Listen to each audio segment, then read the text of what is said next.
What's going on, everyone? Welcome back to episode 113 of the Lombard Trucking Show. Glad to be here. I know it has been a little bit since episode 112. Thank you all for tuning in to that interview with good friend Trey Griggs. A lot more to come between him and I's relationship. We got together at the Mid-America Truck Show, so it was great to film an episode and then go ahead and meet right in person and have a conversation with him, hanging out. I got to tell you, the Mid-America Truck Show, that absolutely just filled my cup when it came to that event.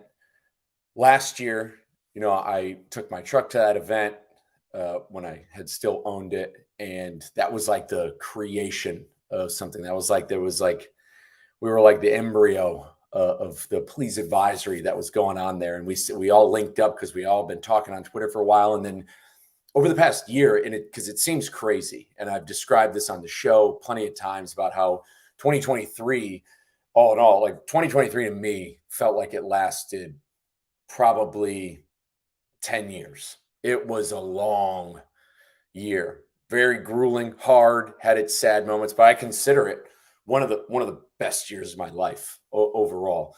It had a lot of great ups. It had some really, really big lows. But through all of it and through that struggle, it was really amazing. And within that year, between March of 2023 and March of 2024, this entire network has just exploded on Twitter. And being able to get all these people linked up in Louisville at the Mid-America Truck Show was it's one of the most moving things. And it's just crazy how organic that it's happened through Twitter, through TikTok, through Discord, just all of us talking about freight, through doing this show and just having people on. It was amazing. It's gotten me really eager to still stay fully committed into being affiliated within the freight and logistics industry, especially with how many nice words people had to say to me. And it kind of inspired me into the next endeavor. And this is kind of where I'm going to be headed with this. As much as I could launch an online coaching business, which I already work as an online coach on the First Form app, which I've talked about. And I'm willing to help any driver 100%, for free. All they do is pay for the app, just like I do. I mean, it's like buying MyFitnessPal, but I can talk to you, give you tips, especially if you're a driver. But I could go hammer down on that. But that it takes a lot of time that I don't necessarily have at the moment to just like go full bore. And I couldn't handle 100 clients, so to speak, right off the rip right now. I'd have to duplicate myself. But the next endeavor that I'm trying to go forward into is I'd like to get affiliated with a nonprofit company. We're talking Truckers Final Mile, Wreaths Across America. And these events that I have coming up, I'm doing the Captex Triathlon in May. I'm going to do the Half Ironman in Waco, Texas in October. So these events that I'm training for and I'm putting a lot of time towards, they're great and fun. And it's fun and all to challenge myself and go do some difficult things and try to become an elite athlete. But I'd like to do them for something more than myself. And so that's going to be kind of my next endeavor. And there's a lot of people I linked up with at the Mid-America Truck Show. And I made a lot of great contacts to where I think that that's going to keep steamrolling forward. And I really think that fully immersing myself within the fitness industry and literally trying to bind it into freight and logistics is kind of like that's the mission right there. It needs to be in the hierarchy of what goes on and what's in the wheelhouse of the freight space. And that's kind of what's going to be happening moving forward. So I'm live right now. Appreciate you, Hunter, tuning in. By the way, what's up? Good to see you. Good to see you IRL as well. I'm going to be joined very soon by a good friend, multiple time guest on the show, Gord Magill, who recently, he has only about 1 degree of separation from Vladimir Putin. We've mentioned on the show. He was on the Tucker Carlson show recently and had a great interview about some drama that had been happening from the Canadian Freedom Convoy. And it actually brings me back to the episode I made about the Canadian Freedom Convoy. And this is because it was interesting. I thought it was one of the greatest things to ever happen in the trucking industry, let alone it was one of the greatest protests ever happened. This is what Gord said the first time he came on my show. It was the most successful trucker protest probably since the height of maybe the Teamsters or the 60s, 70s.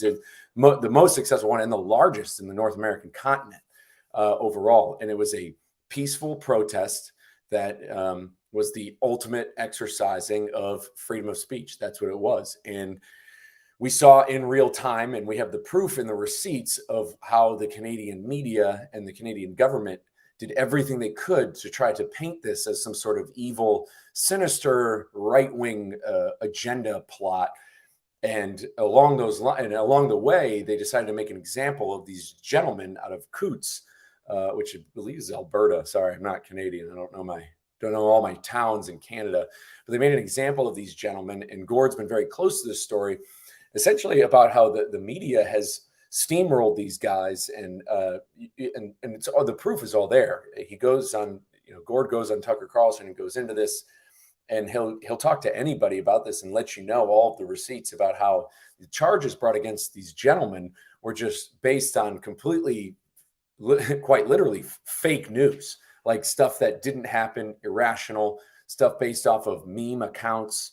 And it's pretty crazy to see it happen. These gentlemen were political prisoners, and Gord went on Tucker Carlson to talk about this. But also, Gord's going to come on the show because he recently wrote an article, which I have pulled up.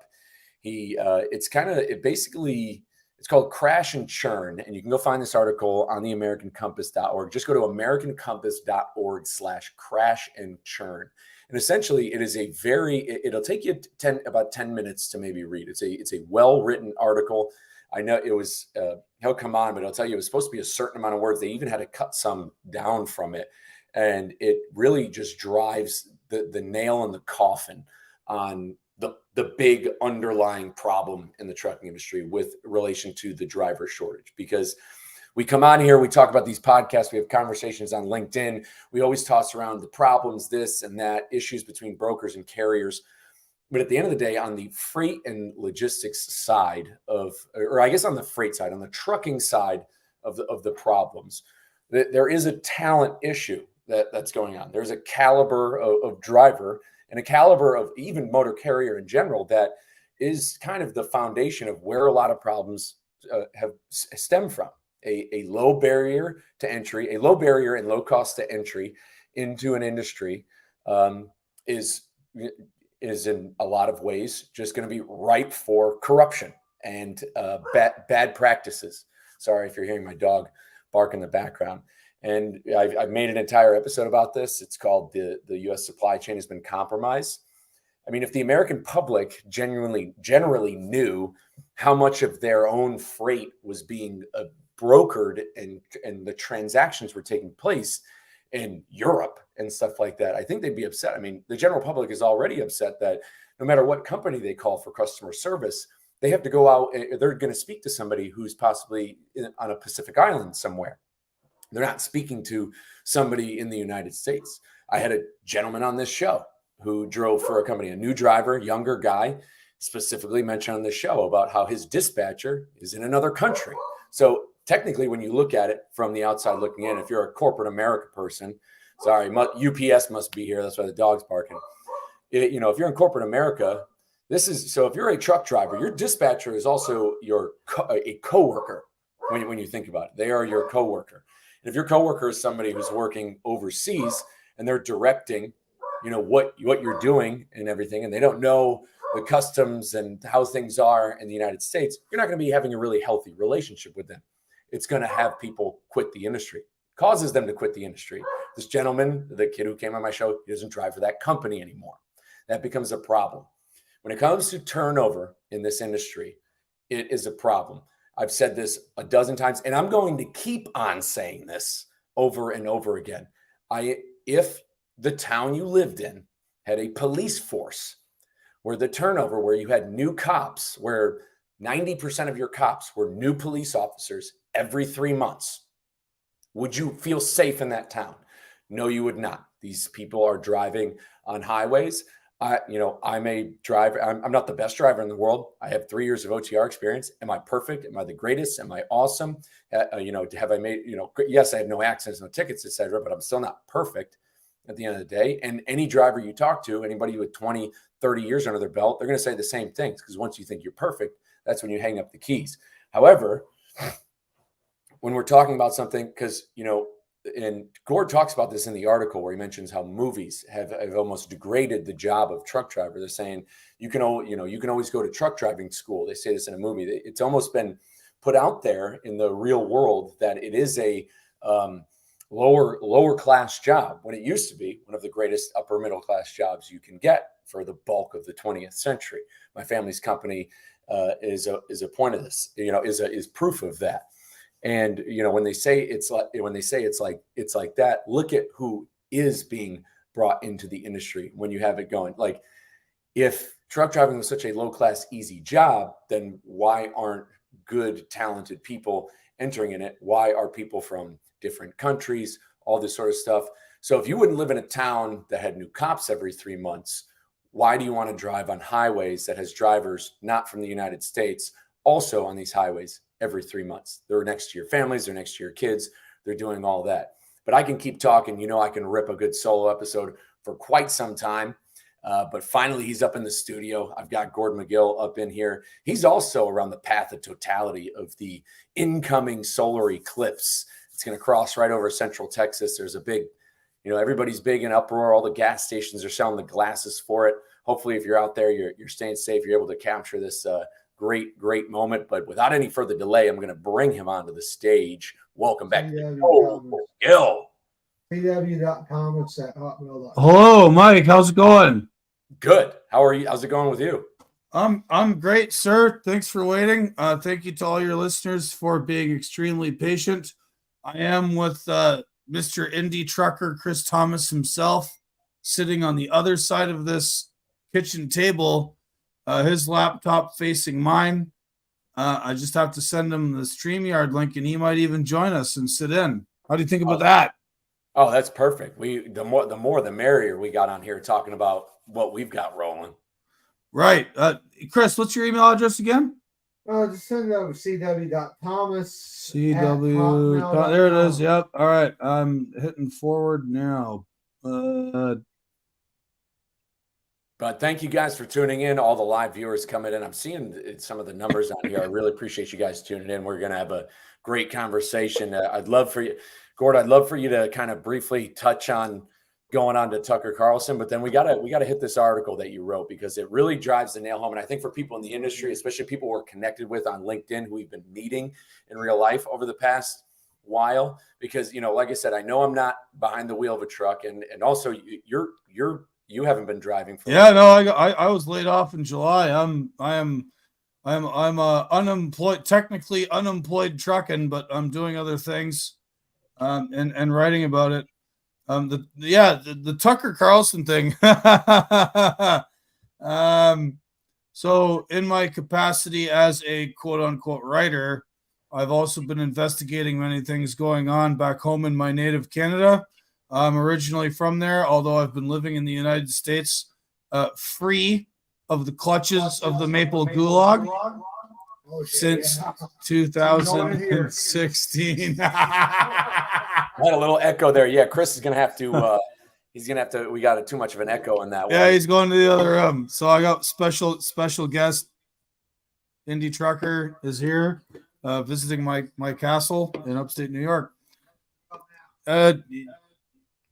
Dude, you need to move that way. Or put on headphones and a mic or something. Wow, we're super professional over here. Yes, Tucker Carlson. So I write in defense of the Freedom Convoy, which is the sort of largest peaceful protest in Canadian history, and it involved truckers, of which I am one, or was one. I went home to express solidarity with my boys and with Canadian citizens. For Americans who don't know, the Prime Minister of Canada imposed medical apartheid on people. The premiers of the provinces did some pretty crazy things, and Canada sucked for a long time. And thus the Freedom Convoy was born. Canada is basically a communist state now. The government pays for and or controls most of the media. Don't believe anything you hear from Canadians about it being a free country anymore. It is not. And so I've been writing specifically about these guys that got arrested at one of the Freedom Convoy protest sites. The government made up all kinds of lies about them, threw them in jail, denied them bail twice, kept them in prison for 2 years without a trial. They released 2 of them after dropping all of the charges and having them plea on things that were unrelated. 2 of the guys are still in prison, and I've been writing about that. Mr. Carlson saw those writings in Newsweek magazine, asked me to be on his show. As far as trucking goes, the recent article you alluded to is an essay at a think tank called AmericanCompass.org.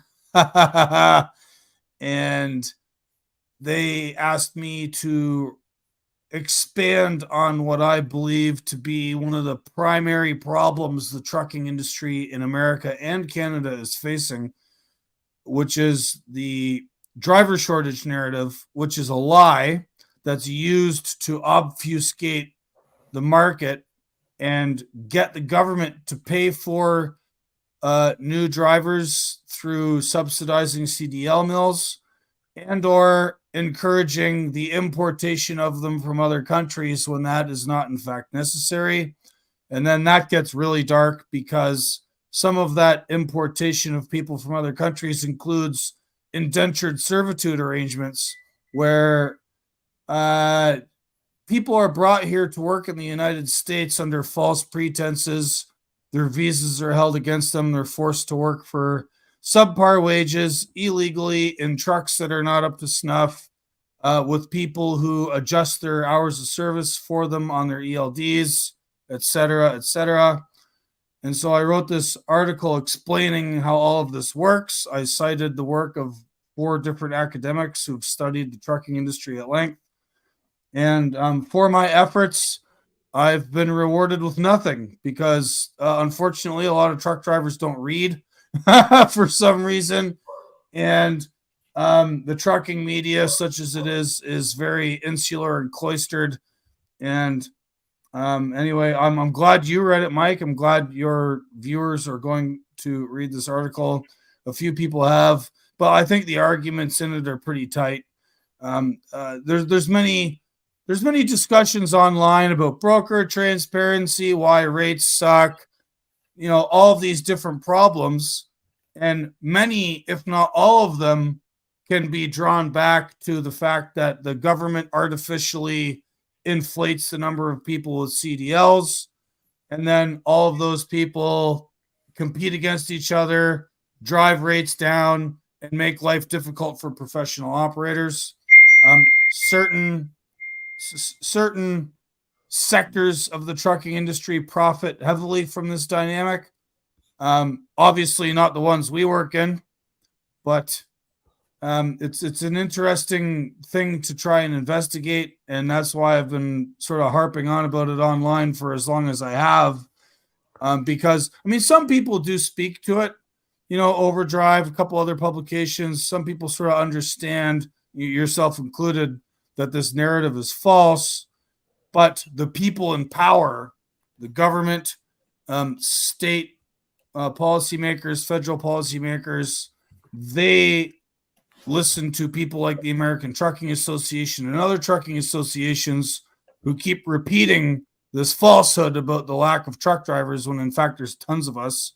And the rates reflect that. Like the most minor cursory investigation of how the industry looks, what the rates are like, how many trucks are competing for loads on the spot market. And anybody with 2 brain cells to rub together could realize that this is a lie. But the problem is lies get amplified so much that people just stop thinking about them. They become a thought-terminating cliche. And literally, that's the term. It terminates your thought. You hear the cliche, you assume that it's true, you stop thinking about it, it becomes the truth, even though it's false. And that's the driver shortage narrative, and that's what I was addressing in that essay. Yeah, that's what I was in. We got Chris Indy Trucker in the house too. Welcome aboard. I was before you guys had jumped on. That's essentially what I was talking about. Is people go on LinkedIn and they talk about customer service, this rates that, broker transparency, and we see this constant griping on. And Reed mentioned it in Twitter Spaces yesterday about when it comes to broker transparency, nobody can seem to say what they're going to do with this information, because broker transparency begins another race to the bottom. But that's another conversation. But yet all of it funnels down to the barrier to entry in the industry is who's entering the market. That's not saying that it's all carriers. We're not saying all carriers are bad. We know that there are success stories. Guys, you start with, we know that. We know that it happens. But, Justin Martin talks about the survivability bias too. Just because a plane crashed and two people survived, is that good? Is that good? Does that mean it's that was a good plane? Is that kind of the tier of where we're at? And that's kind of where it all funnels down to, is it comes down, because these issues, we noticed that these issues didn't used to exist. Now they do. And then this is something that you mentioned the other day, what I love, because there's all these companies that have come out now, like Highway and stuff about, freight fraud, stuff about fighting freight fraud. And it's just, are we at the point now to where the trust is just completely gone and out the window? We can't build trust. We can't do it anymore. So now we're just going to Band-Aid it with more software and technology. All of these issues that are currently existing in the market, yeah, you're right. They didn't exist 20 years ago, and it's because the place has changed, right? So the fact is, business as it is going on. The problem is people are not educated enough to say no. This is the end of the day. This is what it boils down to, is when it comes to a business decision, they don't know. They feel like they look at the data and they say, well, the data says this, but my data says that I can't run for below this. But they say, well, everything else says I need to run for that. So they continue to say yes because they're hoping that the data gets better.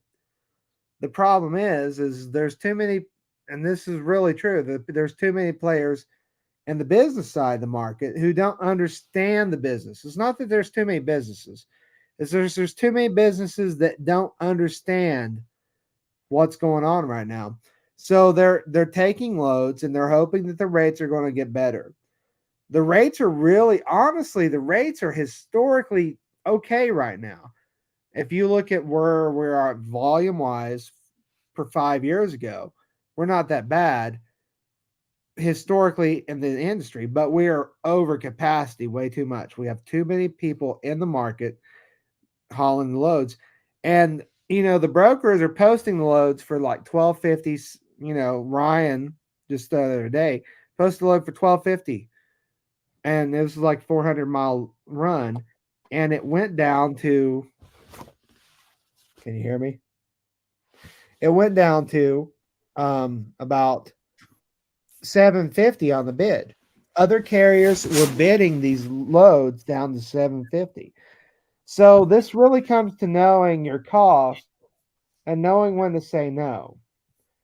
And that's what's going on right now. And this is what's really getting ready to happen this year. So a lot of these guys have been existing with this money that was COVID money they have, that were loans, the PPP loans, whatever.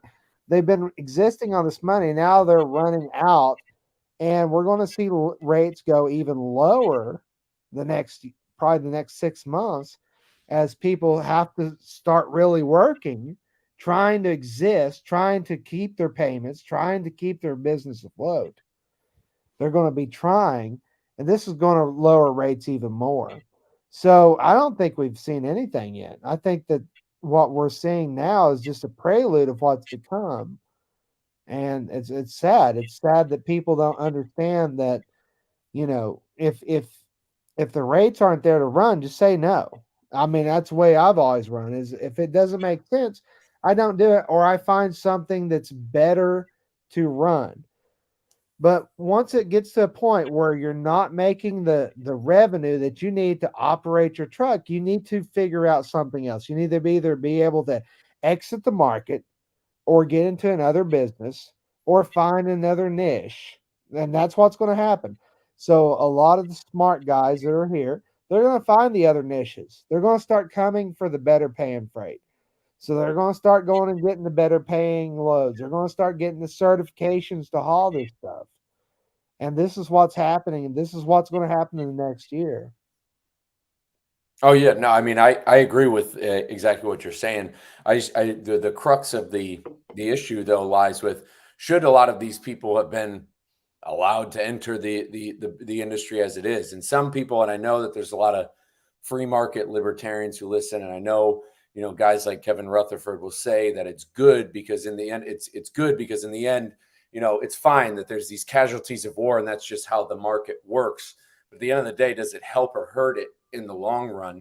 And it's just, there are a lot of people who are able to enter the market. I mean, I can't enter the airline market, this easily. I can't lease purchase an airplane and then go fly people around and contract myself to an airplane company and go fly, passengers for X amount of money, or I can't buy a plane and lease on to some carrier and haul cargo freight this easily. So should these people have had such an easy access into the industry? And, people will say, yes, business, good. But at the end of the day, at the same time, we have more technology entering the industry. We have less, the talent of drivers not there. The pay isn't there. That's the biggest thing, is the pay isn't there. And I know this from making the recruiting calls. The bell curve of where the talent pool and the pay is, you can have right guy for the job. They're not going to do it for the money. You can have the guy who will do it for the money, and they've got tickets, SAP program, been with 5 carriers in the past 2 years, XYZ. And it's just, so in the long run and overall for the American worker, is all of this good? So what is an SAP program? It's the substance. If you fail a drug test while you're a driver, essentially, if you have a CDL and you fail a drug test as a driver, you have to do the substance abuse program. It's almost like you have to go and take these classes, right. and then eventually, once you've completed the program, you get a return to duty. But once you get that return to duty, there's very few carriers that seldom will touch you because of insurance, and the ones that do are paying you slave wages. They're paying you like 40 cents a mile or less. Right. Yeah. Well, forgive my ignorance. I've never failed a drug test because I'm busy working and I don't want to lose my job. So yeah, and people will say, "Oh, don't do drugs," and it's like, well, that's great. People shouldn't break the law either. Or people, nobody don't commit crimes, and yeah, we wouldn't have cops. That's why we lived in a perfect world, but people are, and we're talking hundreds. We're talking. Hey! Don't commit crimes. Continue to vote for politicians. Make that make sense. Well, and here's the point. So here's the crazy thing: is I'm a product of that system that we rail against. Right? I took advantage of that. I took the payback. I go and this is the success. This is the success of that. Is people come into this industry and they don't have any clue, right? And they find a way. They find some kind of government intervention that gets them into the industry, and they do prosper. They don't stay with the big megas. Obviously, I stayed with the mega for 13 months, and I got out and I started finding my own way. 2007 was the first year that I'd done a lease purchase on a truck, and bought my own in 2009 and stuck with it. And that's kind of the American system as it is, right? That's what we have come to adopt as it is since I've been alive, since 1980, since deregulation. And we hate a lot on other guys, but the fact is we're abiding the best is as is in the system as it is now. Now there are ideals that would be better. Like, yeah, sure, it would be awesome if I could go home and I work for a union. I could be home more frequently. That's not where we're at. That's not where we're at since I've been born. Before I was born, everything's changed. And we're not going to get there. In a space that we were in this morning, you can't get anybody to agree on one subject to get them to move Congress or government to do anything. So we're so divided right now as an industry. We're so divided as a nation. It's obvious that we're divided as a nation, and that we need to get together. We need to figure out simple things that we can do, simple things that we can solve, and simple things that we can improve our lives, improve the industry. And I think once we get there, then we can make some real change. But the problem is when we go to Congress, when we go to government, when we go as a group, we're too scatterbrained. We're talking about the entire plethora of industry issues, and that kind of message gets lost in the noise. No, I'm with you on that. I mean, with the division stuff, but with the division, I know you said like it would be great, if you had that good union gig and you were able to get home every night.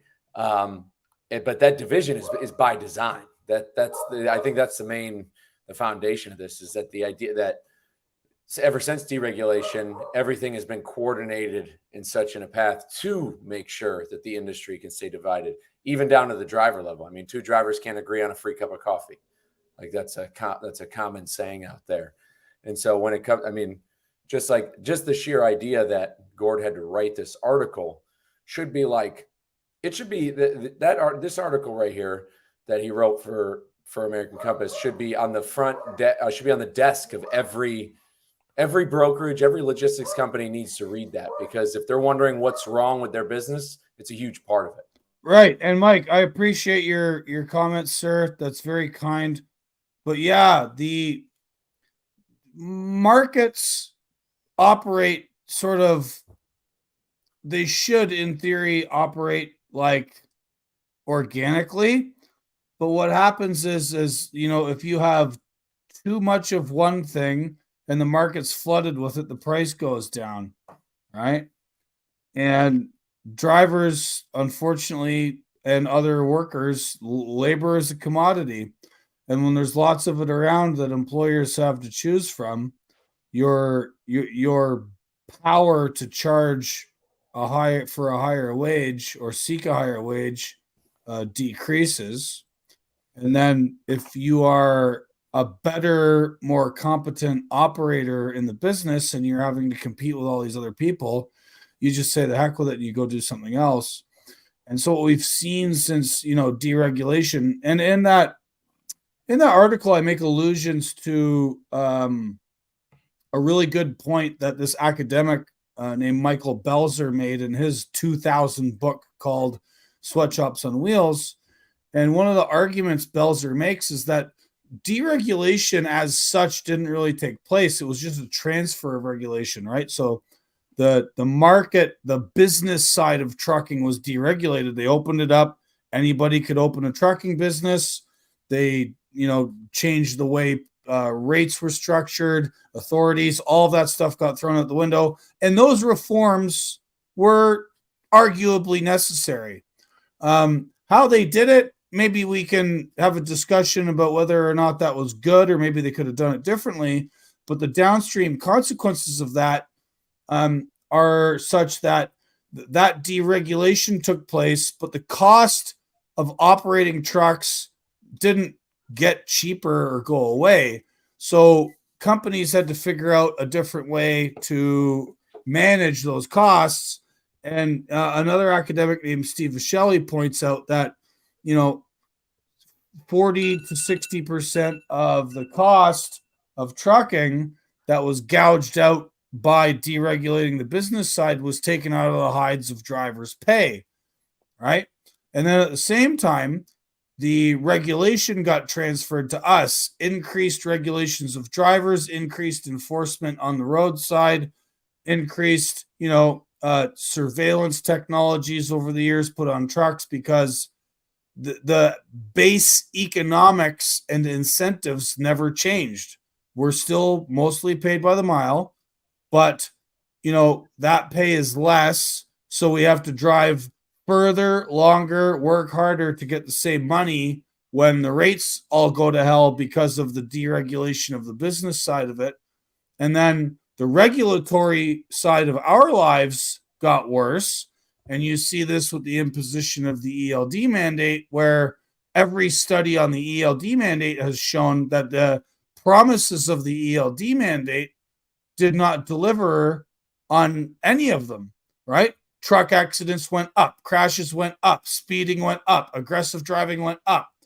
All of these negative behaviors out on the road increased downstream of the ELD mandate. And another academic, I quote Karen Levy, and this is, she's just saying something any of us who's paying attention can understand, is that the economic incentives of the business have never changed, only the regulations. Unless you alter the economic structure, people are still going to respond to the same incentives. And in trucking, they're all messed up. And then we also have this, because a lot of drivers in the 80s and 90s were like, okay, cool. So you deregulated the business side. It's harder for me to make a living. I'm going to go do something else. Lots of people quit. And then, okay, cool. Well, we need to replace them with drivers. So, technically at one point in time, there was a driver shortage because a lot of people quit post deregulation or post transfer of regulation. Fair enough. Now what's happened is that story from the 80s, which at one time was true, has now become a repetitive cycle that's never been addressed, right? So we have 35, 40 years of evidence of this story continuing in the same manner. And it's not that there's not any drivers. We keep getting new guys. We keep feeding people into CDL mills. We hire people from other parts of the world, but they still keep quitting. It's a retention and a churn problem, which nobody wants to talk about for many reasons. No, I think, and we can't beat this drum and talk about this enough. And I think, this quote from the article that you mentioned with Belzer is, he noted that his pay was, quote, cut by about 1/3, just like that, overnight in 1981. This race to the bottom, sometimes celebrated by economists as the, quote, lowest market clearing price, undercut the basic rate structure necessary to safely operate fleets and pay drivers near middle class salaries. I think that's the biggest thing out there. Like when it comes to, and I mentioned it before you guys had jumped on the live feed, there's always this talk about safety. We need to talk about things need to be more safe with accidents and everything like that. Well, the safest asset you can probably have is a skilled driver. But at the end of the day, with margins so razor thin in this industry, safety is the first thing that can get cut. If you need an oil change at 40,000 miles, you're going to go until 60. If your filters need, like your filters, all that sort of stuff. And with how these trucks are made now, where they derate you because of after treatment systems, as opposed where the truck would run normally if the after treatment system was deactivated, which obviously people do. But like, in what world does it make sense that you'd shut a truck down because the after treatment system doesn't work? You'd shut it down on an interstate. That doesn't sound safe. And so when it comes to safety, I mean, if you go down to the Rio Grande Valley, and there's people watching on Twitter who truck down to the Rio Grande Valley all the time, or if you go down to Laredo and you see the trucks that are operating on the road, or you just you can go look up next time you're driving on a highway, just look up a DOT number of an older looking white Volvo and look up their SAFER score, and you're going to find their failed inspections. When you do it all the time, you're going to see the failed inspections. The failed inspections are that funneled down result of deregulation, which just regulated more on there. Because if you have to choose between running a load or not and getting your truck fixed for something that maybe you can push off, they're gonna run the freight every time. The caliber of carrier that's out there is going to run the freight every time. And part of this is the caliber of driver, right? Like, so the retention and churn issue, because you're constantly flowing through people and spitting them out the other end. Let's say, I don't ever want anyone, like, please don't misunderstand me. I don't ever want anyone to think that I don't want people to give trucking a try. Anybody that wants to go trucking should be able to do so. 100%. Right? 100%. The problem is the way people get into the trucking business and the training programs, which are terrible.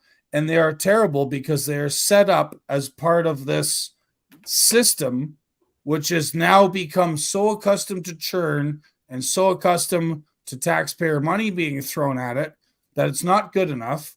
The state's requirements to get a CDL are too low. Many other countries in the world have graduated truck licensing systems. America does not. And as cited by Steve Viscelli and Stephen Burks in numerous studies, our training system in America is back asswards. So many people get into the trucking business via mega carriers, large companies, CDL mills that are adjacent to or owned by them. And then you go into a trucking school and they tell you immediately, when you're done training here, we're putting you out over the road. That's backwards. When you are new and you don't know anything about trucking, you should be going home and not being stressed out every night by being away from home. You should be kept close to your home terminal so that if you have a problem or the truck breaks down or there's some other issue that comes up, help from your company is there close by to get you out of a jam. And again, the American trucking business, especially the long haul over the road truckload sector, has got it backwards. They take people and throw them off the deep end after 2, 4, 6 weeks of training. It's very famous, these dumb arrangements where someone who just got their CDL runs team with someone who's only had their CDL for 6 months or a year, and the one driver is a trainer, but they're sleeping in the bunk while the new guy is in the seat with nobody to tell them what to do. And that system is where many people come into the trucking business. And so it should be no surprise that if you're a new person and you come into this meat grinder that's doing things completely backwards, throws you off into the deep end of the swimming pool with no water wings, and then you get abused, push. You're not getting paid very much money because you're new. Of course people wash out. Of course people don't last 6 months, don't last a year. And that just keeps going on. And instead of adjusting or changing that system, the large carriers just come to the government looking for money saying, we don't have enough drivers.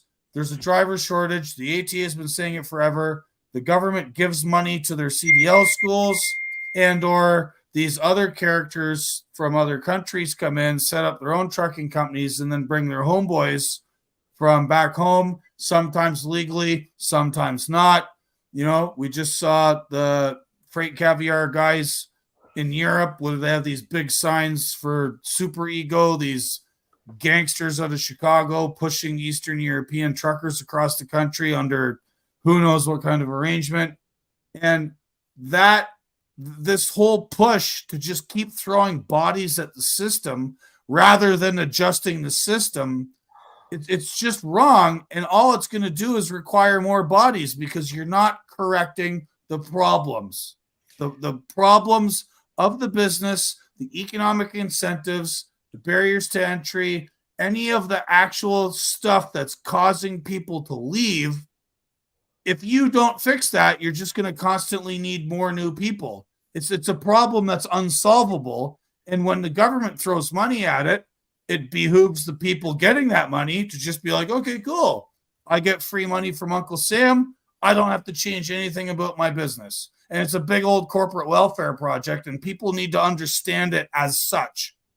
No, I'm with you. And I actually, this is a great segue into another conversation you had with somebody at Matt's, but that training aspect, I'm not sure if I said it on the show or not, but when you join the military, so when I joined the Marines, and this is for normally any of the branches, Air Force might be a little bit more lenient, but essentially when you join the Marines, and you know, I was 18 when I was in boot camp, but I was in boot camp with people who were in their 20, 25. I think the oldest guy was like maybe 28. But when you at the end of boot camp, you get like one family day where you're on liberty, where you have like time off and you're able to go with your family, but it's very restricted. You have to be back by a certain time. So you're still be written to rules. When you leave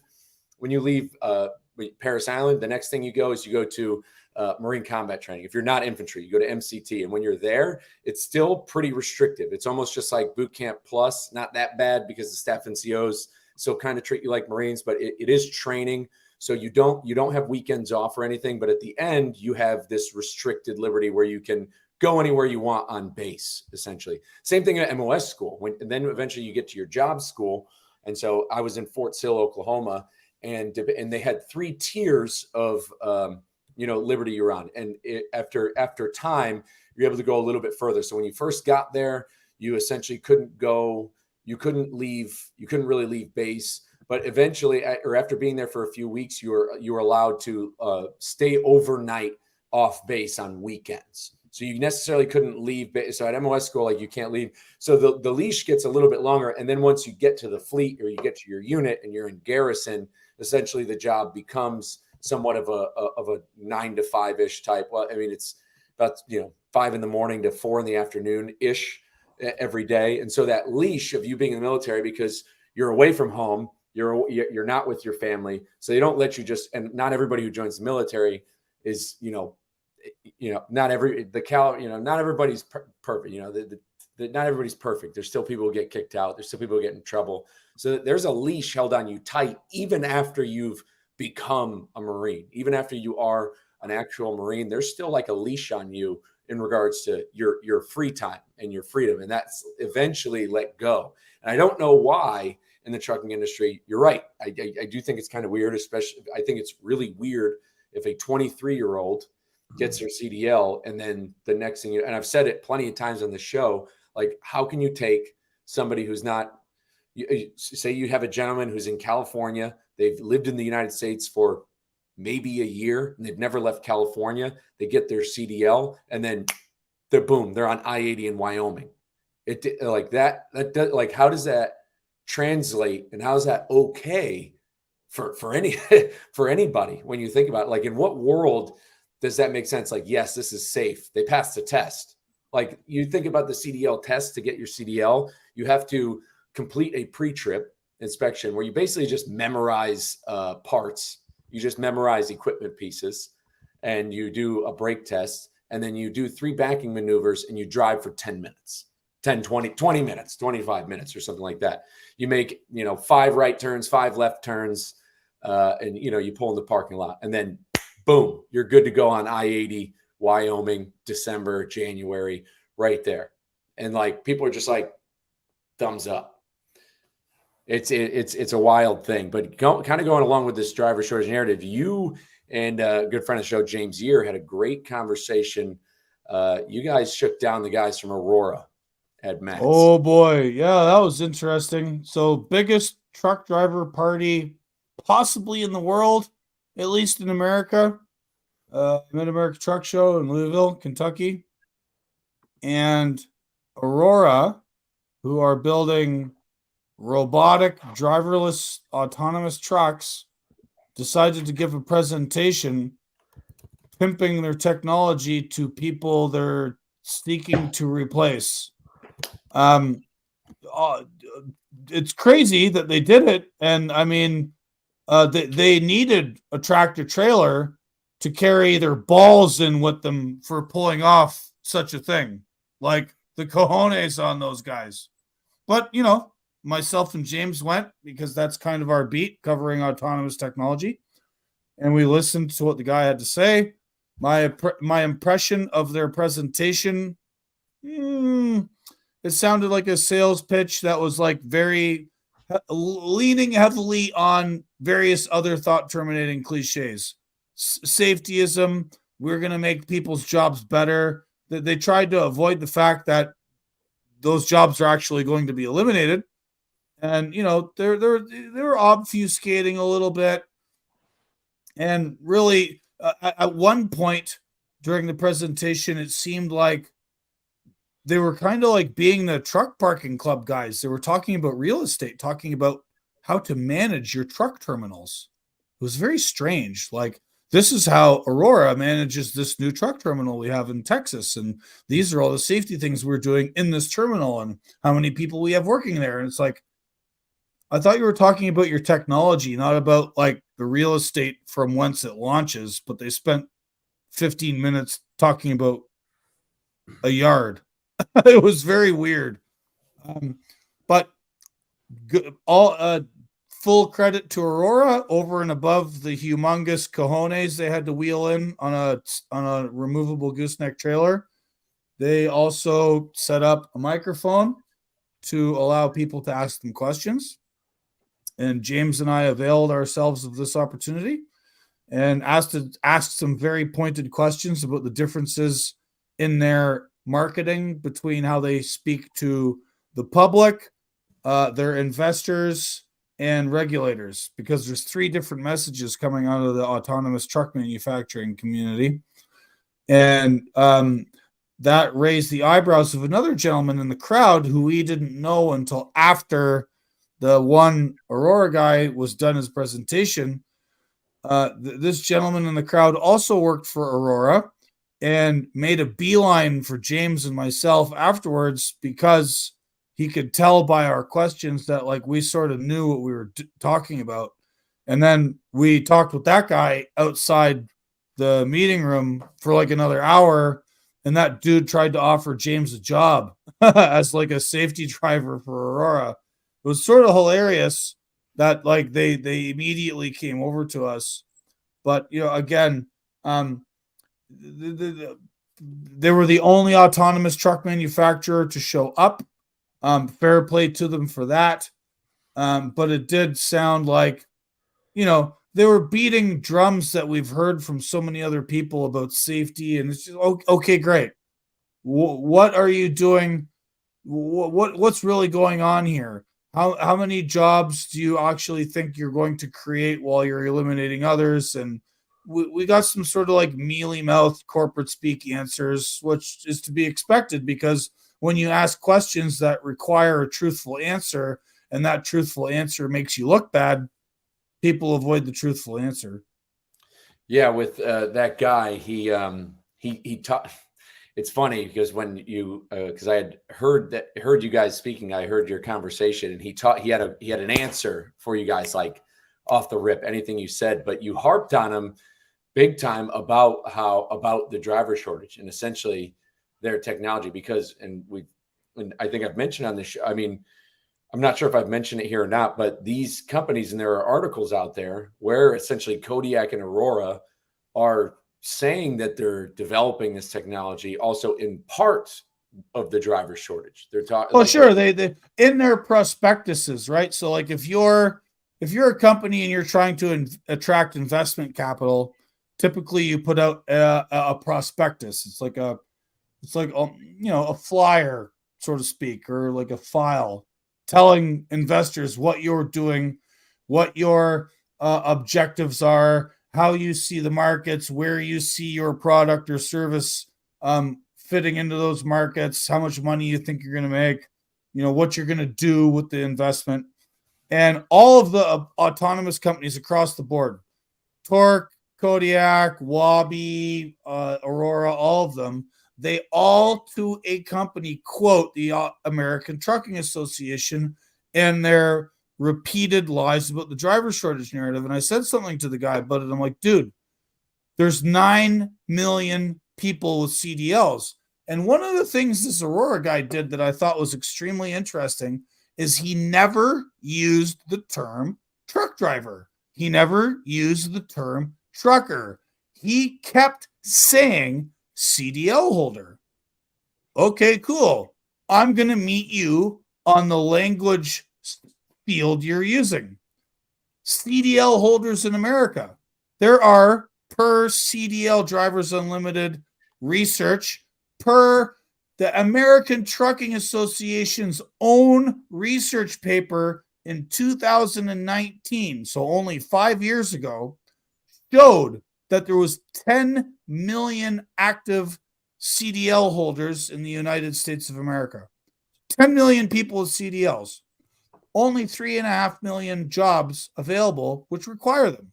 Many of them are not actually trucking. You need it to like work for a utility, for a bucket truck, for cutting down trees, fixing power lines, running a service truck of some description that's overweight and you need a CDL to drive it. There's tons of those jobs. It's not all long-haul truckers. So you've got 3 times as many people in America with the license to do the job as jobs which require them. That is not a shortage. That is an overage, right? And I challenged this guy at Aurora and I said, dude, like there's 9 million people, CDL holders, as you call them. I would do most people to respect and call them a trucker or a truck driver. But like, we're dealing with like spreadsheet brained bureaucrats that have to speak in that way. Oh, it's a CDL holder. Okay, cool. I'll meet you where you're talking. 9 million plus CDL holders. ATA in 2019 says there's 10 million plus. Cool. Where's this shortage you're talking about? Your own, like, all of this is self-detonating. You're introducing a technology to a problem that does not actually exist. You're claiming to solve a problem that's non-existent. And like the guy didn't have an answer, like, and again, like, to be fair, I wasn't really asking him a question. I was filling him in on facts, and it was kind of rhetorical, right? Like, I was sort of being a dick, but like, in being a dick to this guy in public, I'm revealing a truth that they don't want to talk about. You know what I'm saying? No, I think that's the best part. And I know that I think Aurora, James had mentioned Aurora didn't want to go to Matt's out of fear of how they'd be received. and for good reason.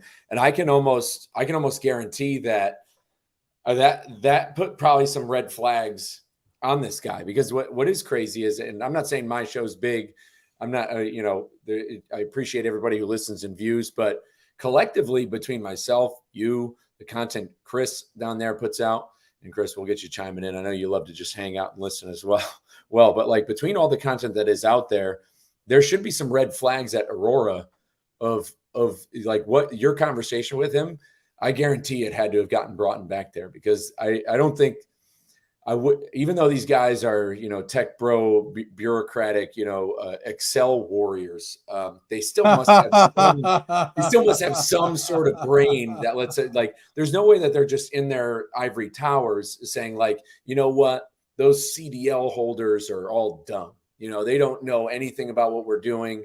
They're not going to figure this out. They're just going to, we're just going to be able to roll this out, and they're going to take it lying down, and we're going to come out on top. And I think that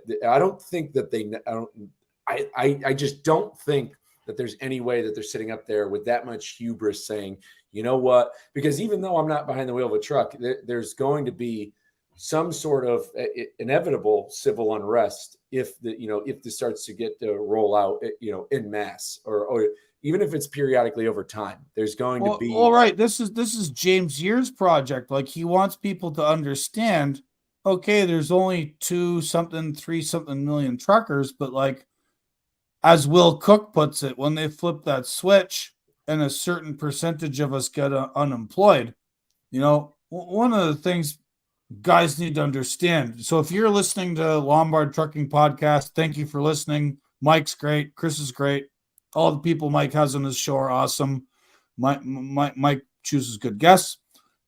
What you need to understand is that, yeah, you could be paying attention to this very carefully, and you theoretically get it that the first truckers to get eliminated by autonomous trucks are going to be line haul, pin to pin, the guys that are doing the sort of wiggle wagon, city A to city B, back and forth, up and down the interstate, easy stuff. Okay, great. If those guys are gone, what happens to all of that labor when it gets laid off? Most people are going to choose the soft option. What's the soft option? Get another truck driving job that hasn't been automated away yet, right? So we already have our rates and our wages being depressed by too many people going to CDL schools, too many people coming here from other countries. There's tons of truckers. The spot market rates have sucked. Like, the freight market has sucked in the last year and change. And what happens when, let's even say it's only 5 or 10% of the market gets automated at first. 10% of 2.5 million truck drivers is 250,000 drivers.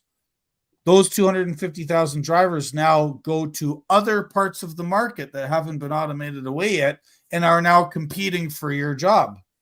What happens to your rates? What happens to your wages when another 250,000 people enter the same market you're in? So even if you think, I'm hauling hazmats, I'm hauling oversize, I'm hauling logs, I'm doing something that's not line haul, I am going to be protected for longer than the line haul guys get automated away.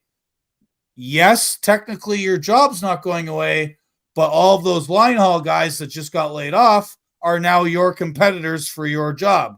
So there's going to be a ripple effect when all these people start getting laid off that's going to come for you.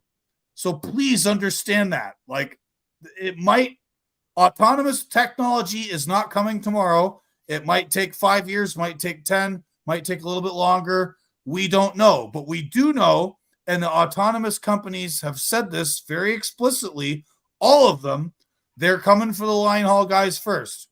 When those line haul guys get laid off, those line haul guys are coming for the other jobs adjacent to them that haven't been laid off yet. So please understand that.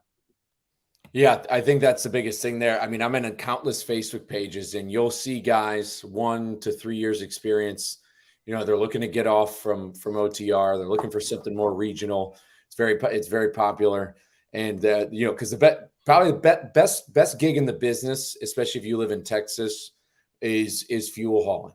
Like, fuel hauling is probably the best pay. A lot of it's home every night. Sometimes the schedule isn't the greatest, but at the end of the day, those guys are well into 6 figures. It's a respectable job with good benefits. It's the best job in the business. And every Facebook page, every single thing, people are coming for those jobs. And eventually, these fuel hauling companies, because and I said this, I think, on my 4th or 5th episode when I had the first time I mentioned autonomous trucks, because I'm pretty robophobic when it comes to, we're a pretty robophobic show here at the Lumbar Trucking Show. And I had mentioned, essentially, the next 9/11 won't need pilots if you put robot trucks hauling our gas and oil and hazmat materials. So clearly that's going to take a lot of time, especially when the autonomous companies, all the companies that seem to be making autonomous stuff are all linked to China, who, is not our friend, who owns our farmland and all that crap. So if the fuel hauling jobs are good, but eventually if I'm the fuel hauling motor carrier and 10,000 people are now trying to get another truck driving job, especially if these are drivers who've been driving for 15, 20, 25 years, they necessarily can't repurpose, or they can't start over. They're not in a position to start over in their career, because especially if you're in your 40s, like, you're too old to be a cop, too old to go try to be a firefighter. You're too old to, you might have a family, you might have kids. You can't just go to school. There's so many different factors, especially for the bulk of the average age of the industry is in the 50s. So if all these people are coming to now haul fuel or hazmat, eventually the hazmat carrier and the fuel carrier is going to be like, you know what? I'm going to start paying people less.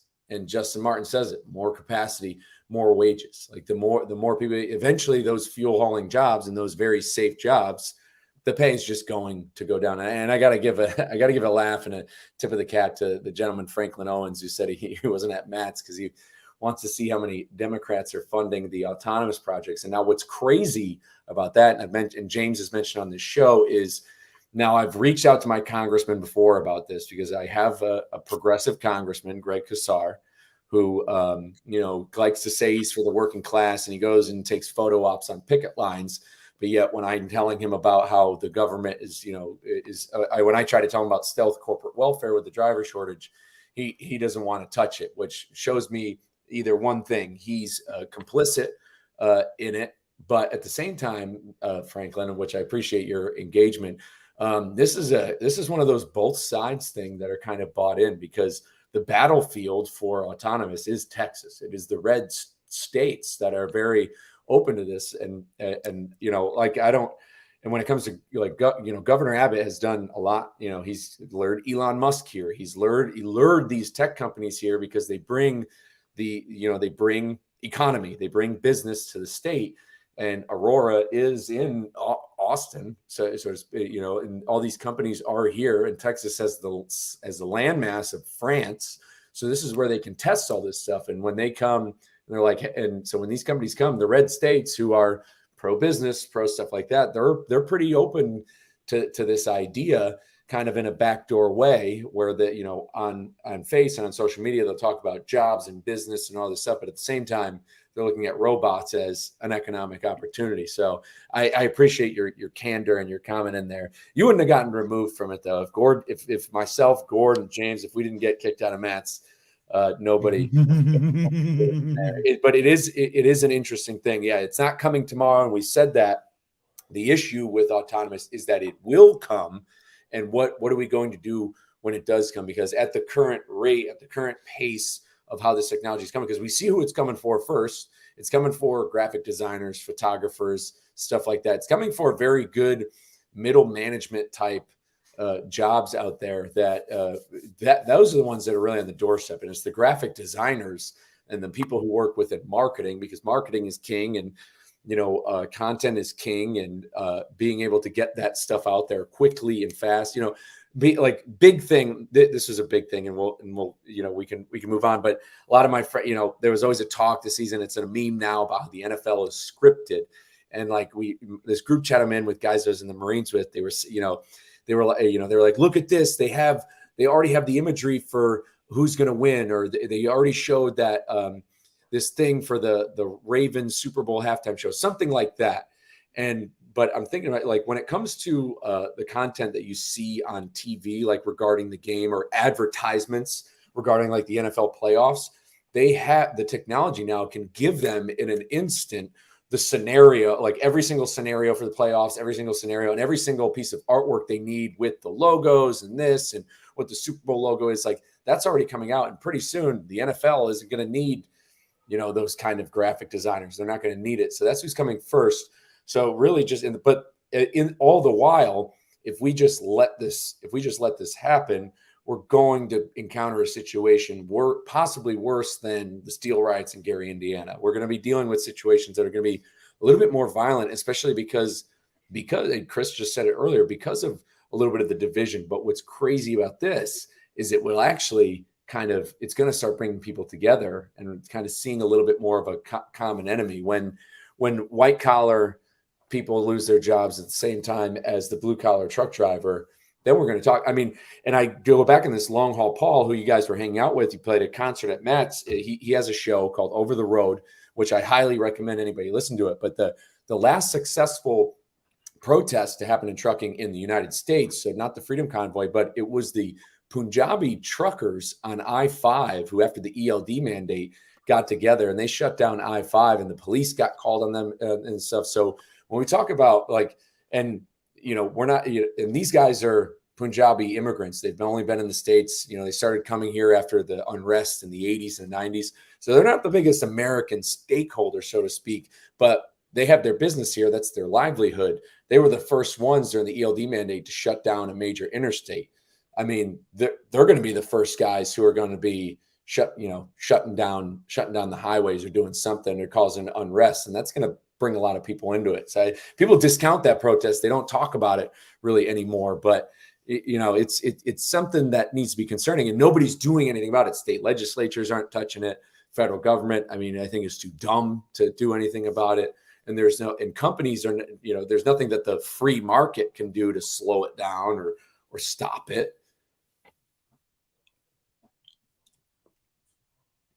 So it's just like, we just got to keep talking about it. I'm gonna let Indie Trucker go. I've been yapping enough. Yeah, so it's kind of crazy, right? I don't think you're going to stop it. I don't think you're going to slow down. You're not going to be able to compete in the easy markets.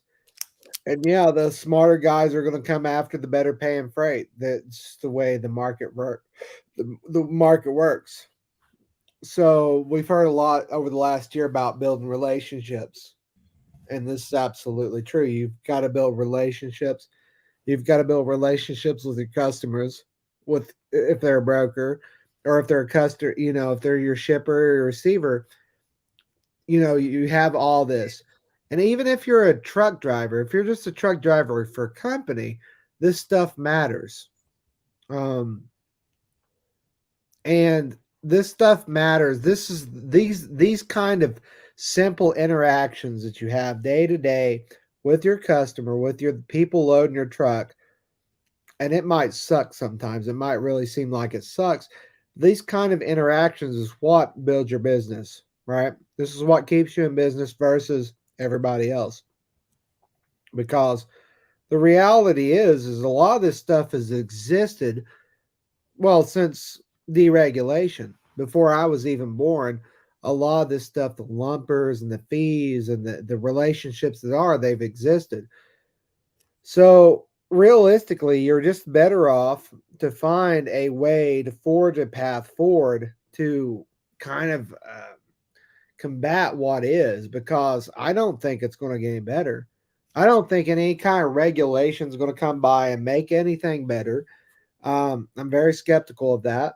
So I'm very pro the pro individual learning and stuff, and we've kind of talked about this, how you have some level of sacrifice, but you've got to get out there and do it because nobody else is.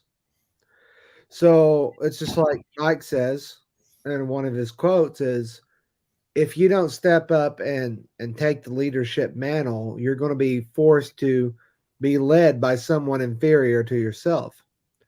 This is not just in your personal life, but this is in your business life. So that's where we're at in this country.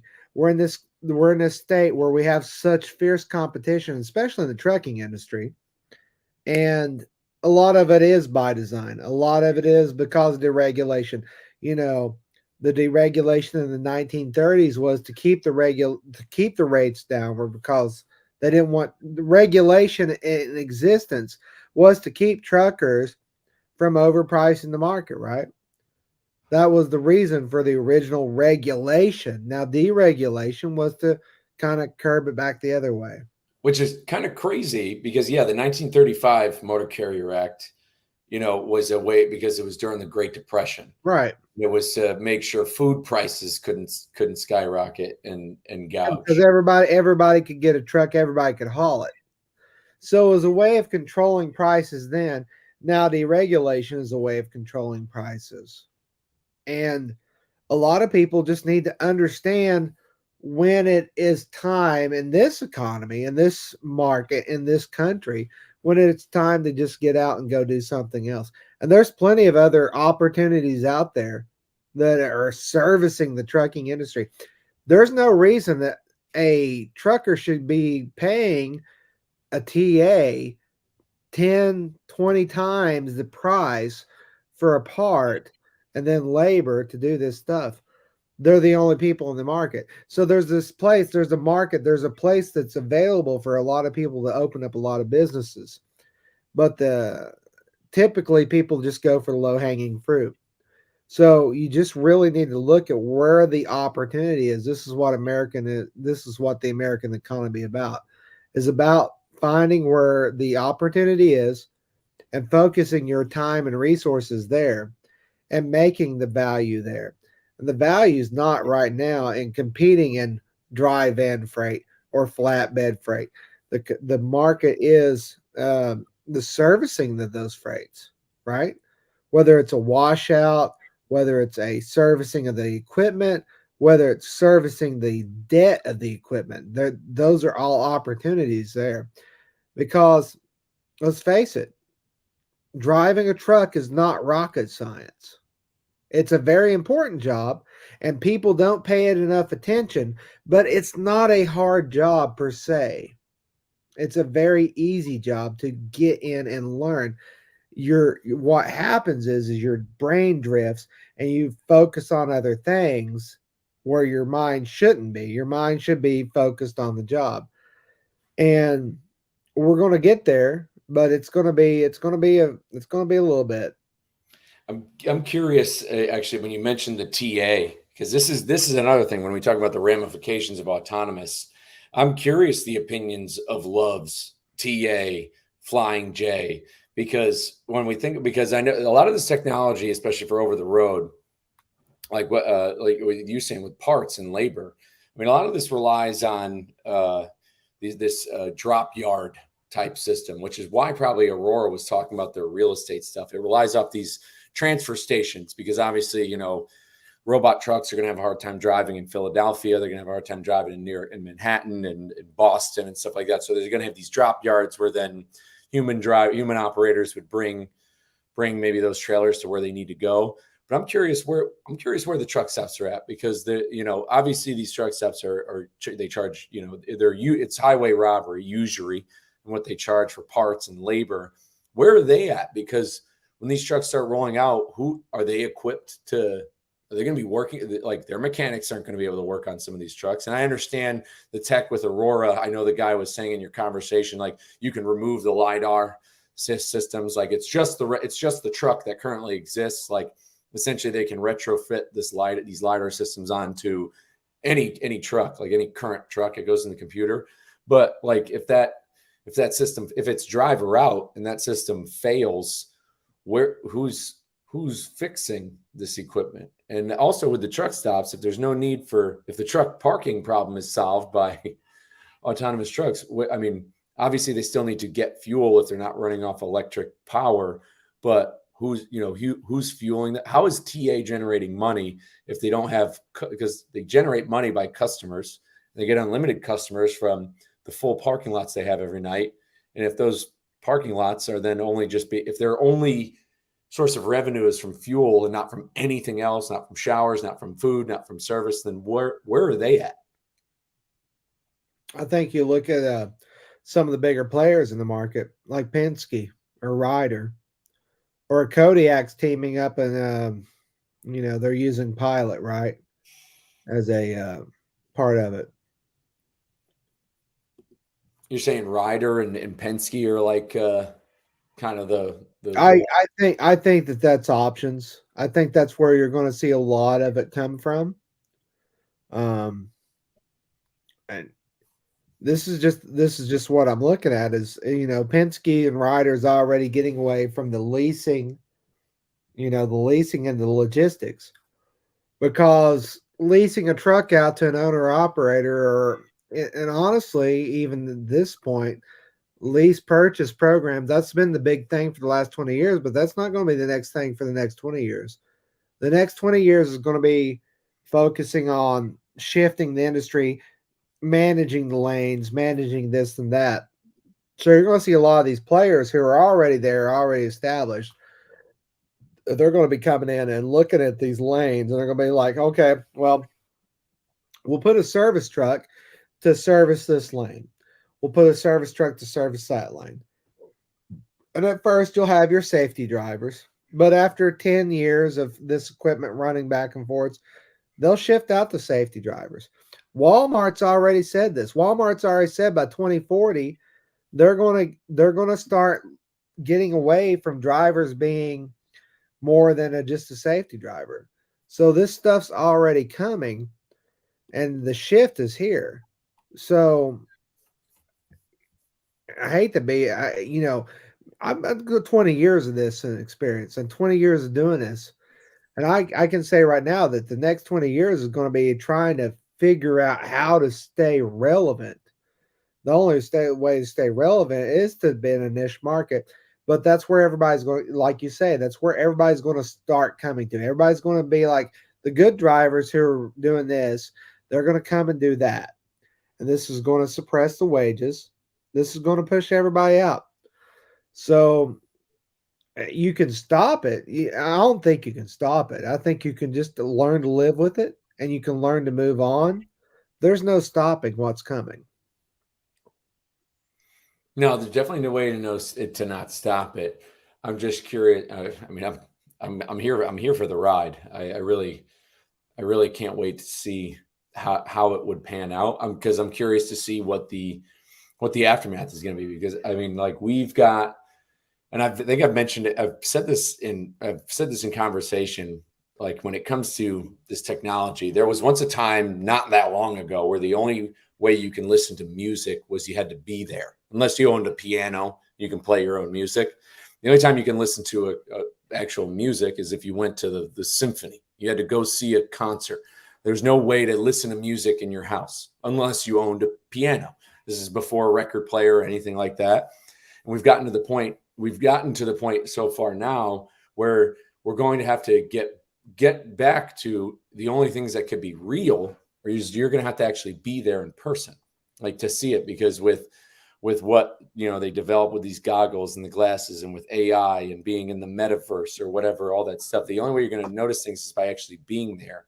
And I mean, what does this mean for the future of elections, marketing, sale, like for companies to sell things? I mean, to how much of the truth, like how hard is it going to be to find the truth one day, which is going to be hard. I mean, I think that's another thing that's another facet of this technology. I think that kind of goes a little bit unrecognized.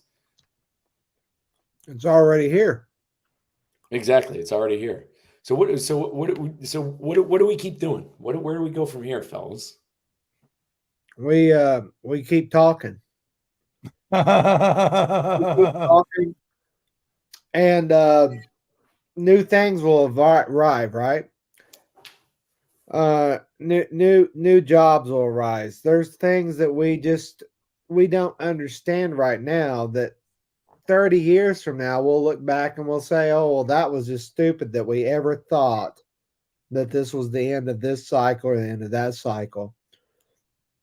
And it may be as simple as, Gord becomes a guy that goes out to the thruway here or to 86 and makes sure that the robots have all their sensors lined in. It might become that simple that, have an experienced driver who looks and just looks at this stuff. It's going to be a slow and painful experience that, a lot of people aren't going to accept to come, but I'd say within my trucking career, this is just the fact of it. We're just at the start of this, and you can fight it to an extent, but it's inevitable at this point. It's just how fast does it come? I think within 10 years we'll know, but I wouldn't be surprised within 20 years if CDL drivers themselves are not the equivalent of a high-tech person who comes in and just looks at a route and makes sure that the equipment is doing what it's designed to do. No, yeah, I can understand that. I think the real tough part about this is, or I think another thing that kind of goes unnoticed really about all this is what's, a gentleman mentioned earlier, what's funding, like who are the who are the winners and losers at the end of the day? Who's funding, who's kind of behind this? Because we got to look at this on a macro scale outside of the US and Canada. How's Mexico going to take this? Because I mean, I've been down to Laredo, but down in, I went to Tulum a couple of years ago, and you drive from the airport in Cancun down to Tulum, and I mean Mexico has a interstate system, and they move freight very similar to the U.S. And they got there's actually some dope trucks that are in Mexico. I'm not gonna lie, they got some cool rigs. Like I was like a little kid, like I was looking out the taxi window at these trucks. Like, how are they gonna handle this technology coming in the market? Because I don't see Mexican carriers or those companies or something not adopting it, especially since most of the, so much freight moves. I mean, I hauled a load where the load originated in Mexico, came over the border in Laredo. I took it and it went all the way up to Thunder Bay. So, I mean, there's freight that goes from Mexico all the way into Canada. So, I mean, it is a North American trade route. How is Mexico just going to take this? Like that's another thing. Or even the European countries. I mean, you look at what goes on in France with, and what's going on over there with the farmers, Germany, same thing. What about Russia? How's Russia going to Russian truck drivers? I think there's Russian truck drivers with YouTube channels. They got old Peterbilts and stuff that they can work on themselves. I was talking about this at Matt's. Like there's like Russian YouTubers that can fix their own trucks, like out there in Siberia, wherever the hell they are. Like, how are they going to take it? How are those other countries in the world? Because in America, okay, maybe we'll get through these growing pains. Who knows? It'll just get figured out. But what about not so more stable countries? Like what? Nobody's talking about that. I think we're there. I think that they're getting our technology from 10 years ago. Look at CARB when they done that Cash for Clunkers program, right? When the California they said, "Hey, we're going to buy all your trucks." What did they do? They shipped all the trucks. They said they were going to destroy the trucks. They shipped No, them of course they didn't. to South America. It's a scam. Just like Yeah. so. Oh man, so many of these clean air and emissions things are a scam, right? So like used trucks in America typically get shipped to South America, Central America, Africa, Southeast Asia. My wife and I went to Vietnam in 2015 and we saw old Schneider trucks and other mega carrier freightliners going up and down the road, like American flags and various decals you would buy at a truck stop that mega carrier drivers would put on their trucks.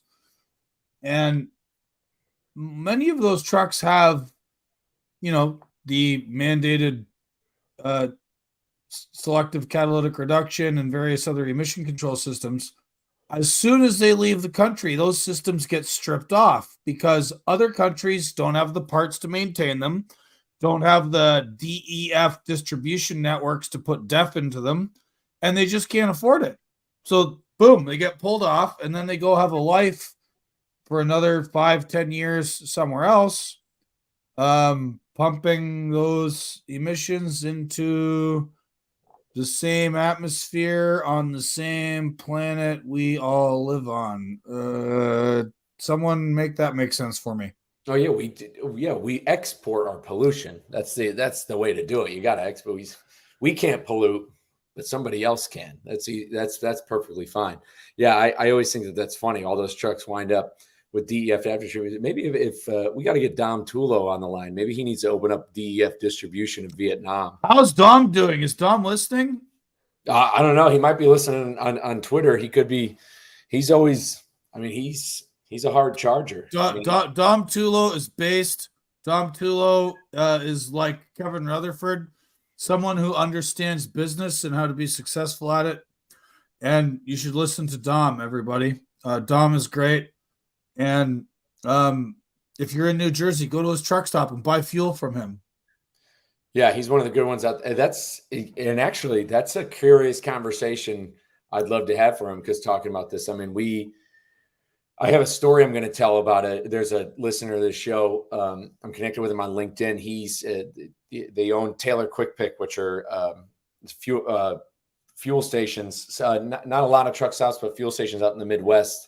And because I've been asking him about like EV trucks and stuff like that.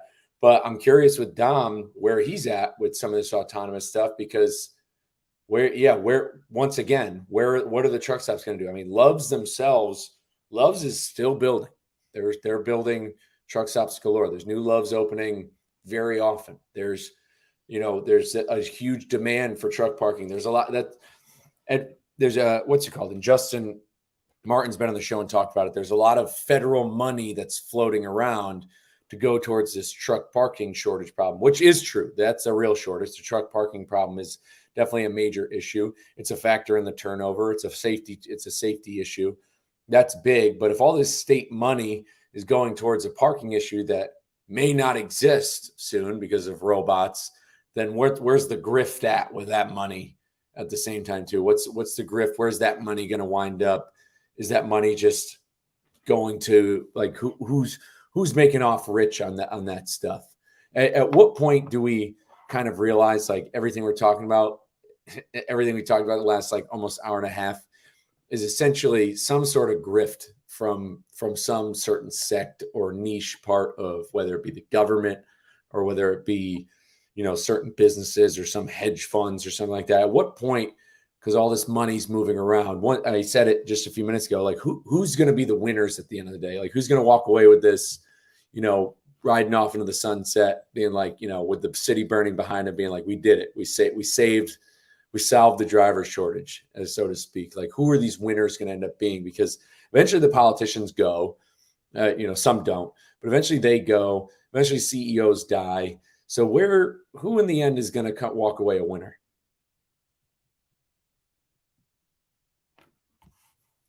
It's going to be I think it's going to be like companies like Toyota. companies that's put the last 20 years in research and development and developed what the next step is, like hydrogen fuel cell. It's going to be people like Chase Barber at Edison Motors who developed this new technology that we're all going to go to, because the whole industry seems to be pushing for us to move on. And something interesting is PepsiCo. I didn't know this till recently. Pepsi actually requires the carriers to be to a certain level of emissions regulations. So when all these carriers, while these companies start enforcing it, when all these insurance agencies start enforcing the rules, it doesn't matter what the government says, that the government says or the people does. It's whatever they do.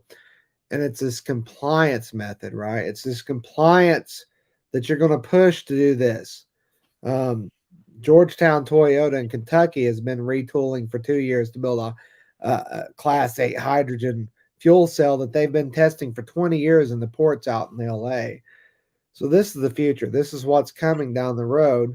And you can choose to adapt, or you can choose to stay in the past, which I think will last for a while longer. I think maybe 5-10 more years you'll be able to survive this current kind of this interchange.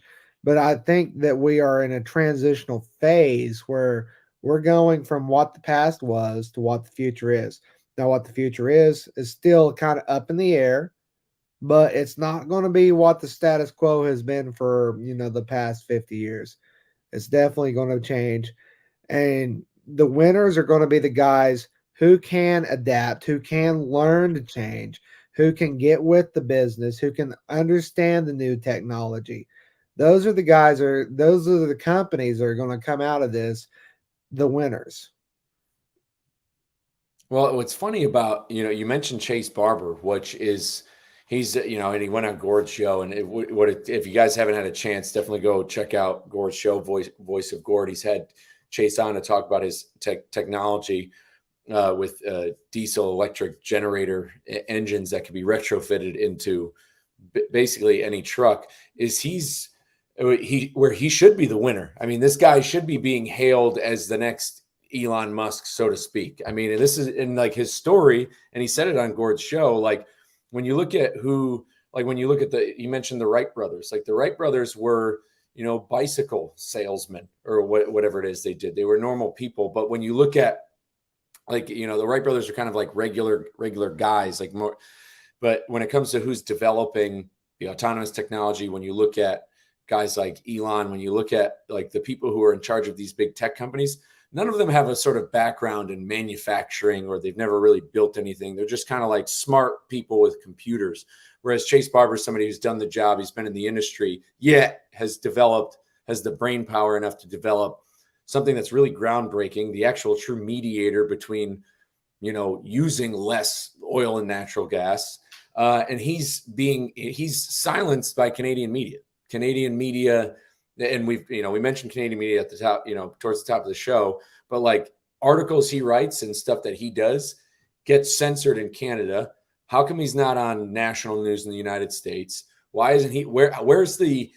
How come he's not getting boatloads of taxpayer subsidies, taxpayer dollars, all this stuff to fund this stuff? In Chase's defense, Chase has said explicitly that he's never taking a dollar of the taxpayers' money. He's a free market guy, and fair play to him for that. Chase is a small player.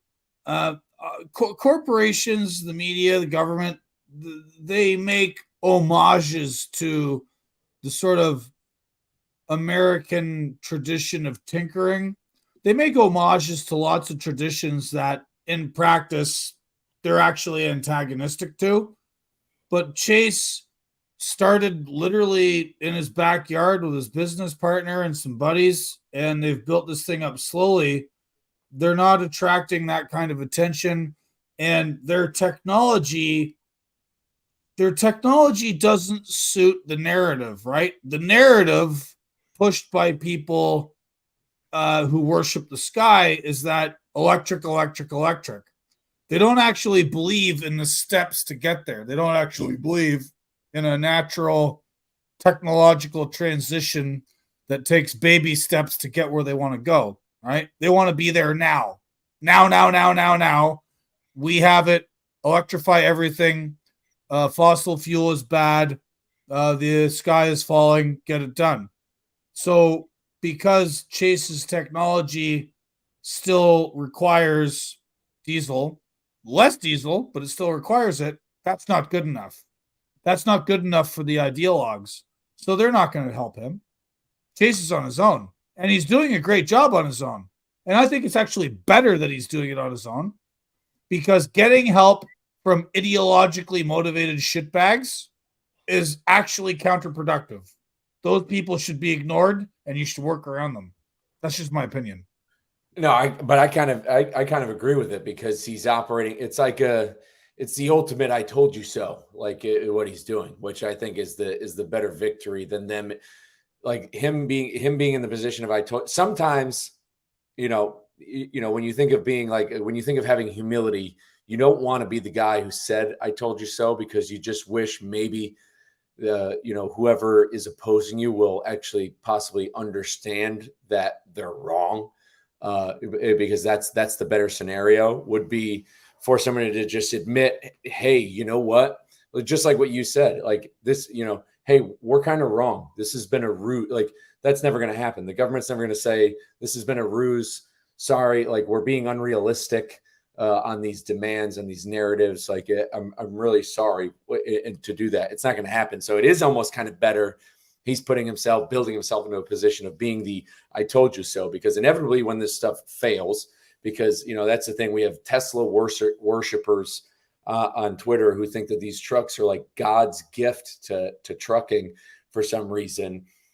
We have people on there. Inevitably, they're going to fail. There's not going to be enough people to fix them. You can't roll them out in mass, because if they were rolling out in mass, then why aren't they already here? Because that's the thing. When something catches on, when something works, if a new technology is that top tier, then it rolls out quick. Like, there's no kind of like slow build into it.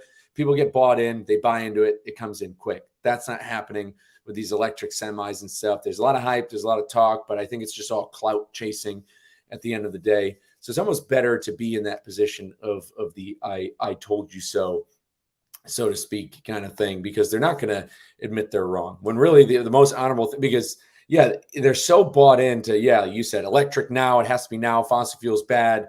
We have until 0 hour this year to slow down carbon emissions, or the planet's going to fucking melt or something like that, whatever they're saying. And I get it. I'm not some sort of like climate denier. Obviously, we're putting stuff in the atmosphere that the Earth doesn't naturally put in the atmosphere, except for maybe when volcanoes blow up or something.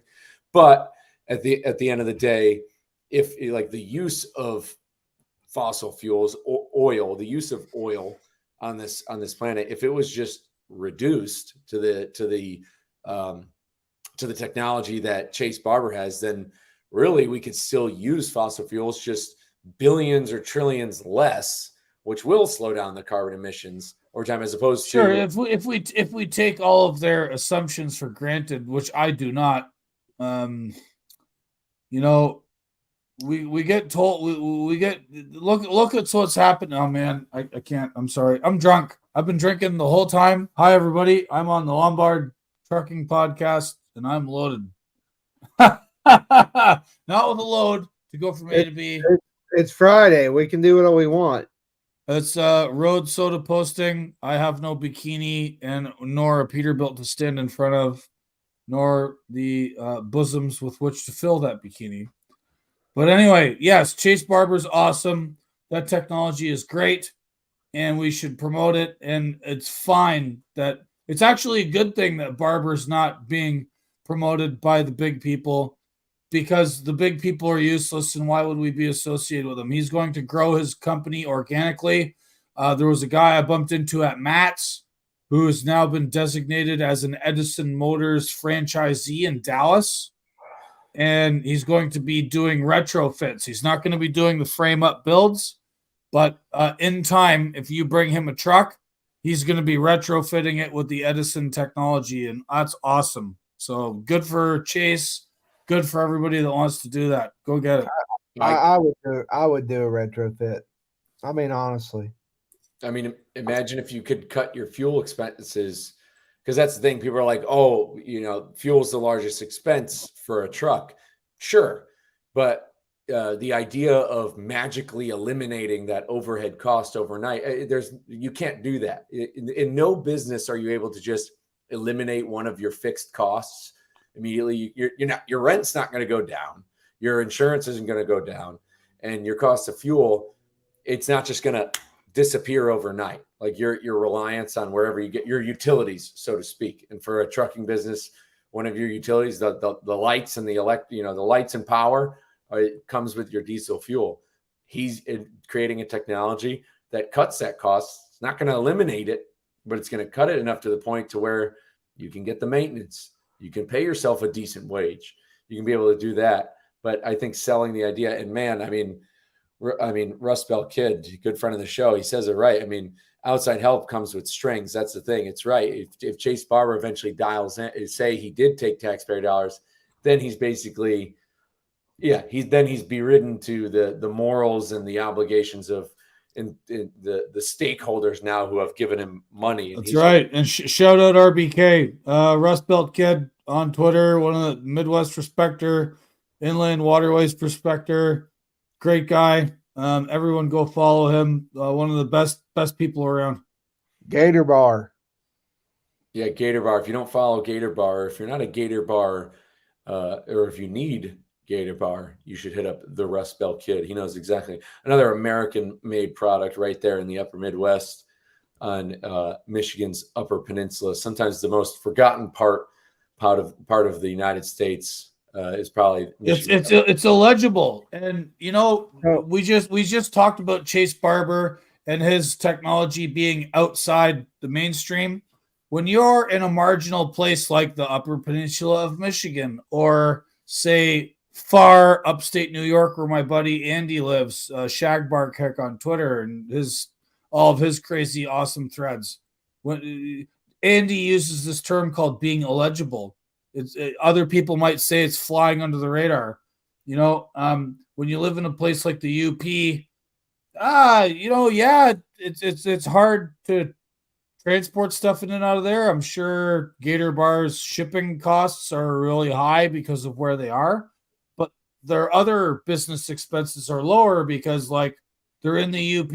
It's not like they're trying to have manufacturing space in the Chicago suburbs or Cleveland or Detroit. There's all these different advantages of being in a marginal place and existing in a sort of marginal market or marginal ideas space. There's advantages to that. And, good for Gator Bar for being up there. The UP is beautiful. I think all three of us have trucked up there. It's a beautiful, great place. Why not be up there, right? Yeah, when it comes business-wise, I mean, that's kind of, we've people have tried, or businesses have been trying to do that in Western South Carolina. Essentially, I know Western South Carolina, I think off 85. What's that town? I'm thinking of Spartanburg, that area, that kind of area of the country. Western North Carolina, Western North and South Carolina are also places that are similar, where they're out there, but still have somewhat of a city nearby, where there's manufacturing that's happening. And essentially it's it's not, you're not at the beach, but you're also not, and it's such a dense area like the Dallas Metroplex, Los Angeles, Detroit.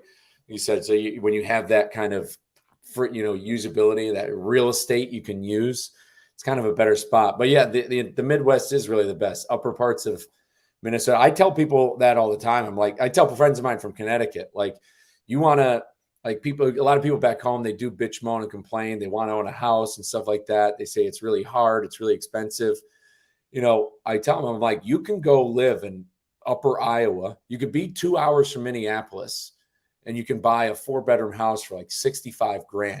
In Connecticut, you're 2 hours from Boston, 2 hours from New York City. Minneapolis, St. Paul's just as big and major league of a city as New York and Boston. Obviously not as population wise, but you got pro sports, you got good food, you've got the city if you need to go, but you can also live in a town like even Waterloo, where Warren Transport was, like that town right there. They've got John Deere. Warren Transport is a really good employer if you want to work there. Like it's a good job, and you can actually afford to live there and possibly not have your spouse work while you're living there. So it's like if you want, and I've talked about it on the show, if you want the American dream, unfortunately the American dream doesn't live in Manhattan anymore. You have to go someplace else. The American dream is dead in Manhattan in the 5 boroughs. I know that's where it happened for a lot of people 100 years ago, but guess what? It's not 100 years ago. You have to grab it. The American dream is not just going to plunk itself out in front of you. You have to grab it by the short and curlies, beat it with a stick, possibly until it bleeds, possibly until it needs medical attention, and then you start to get some responses out of it. So the American dream, how many people probably think it's a 40 week an hour job? They think it's you just go to the clock, you punch the clock in, and it's some easy kind of goal.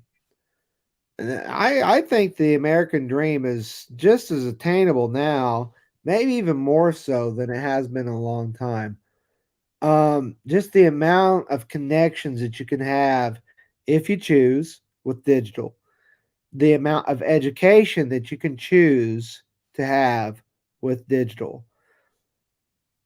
It's a different time. I think the opportunity is there. Now, I think it's easier to fall aside and just say, "Oh, it's hard. I'm not going to do it.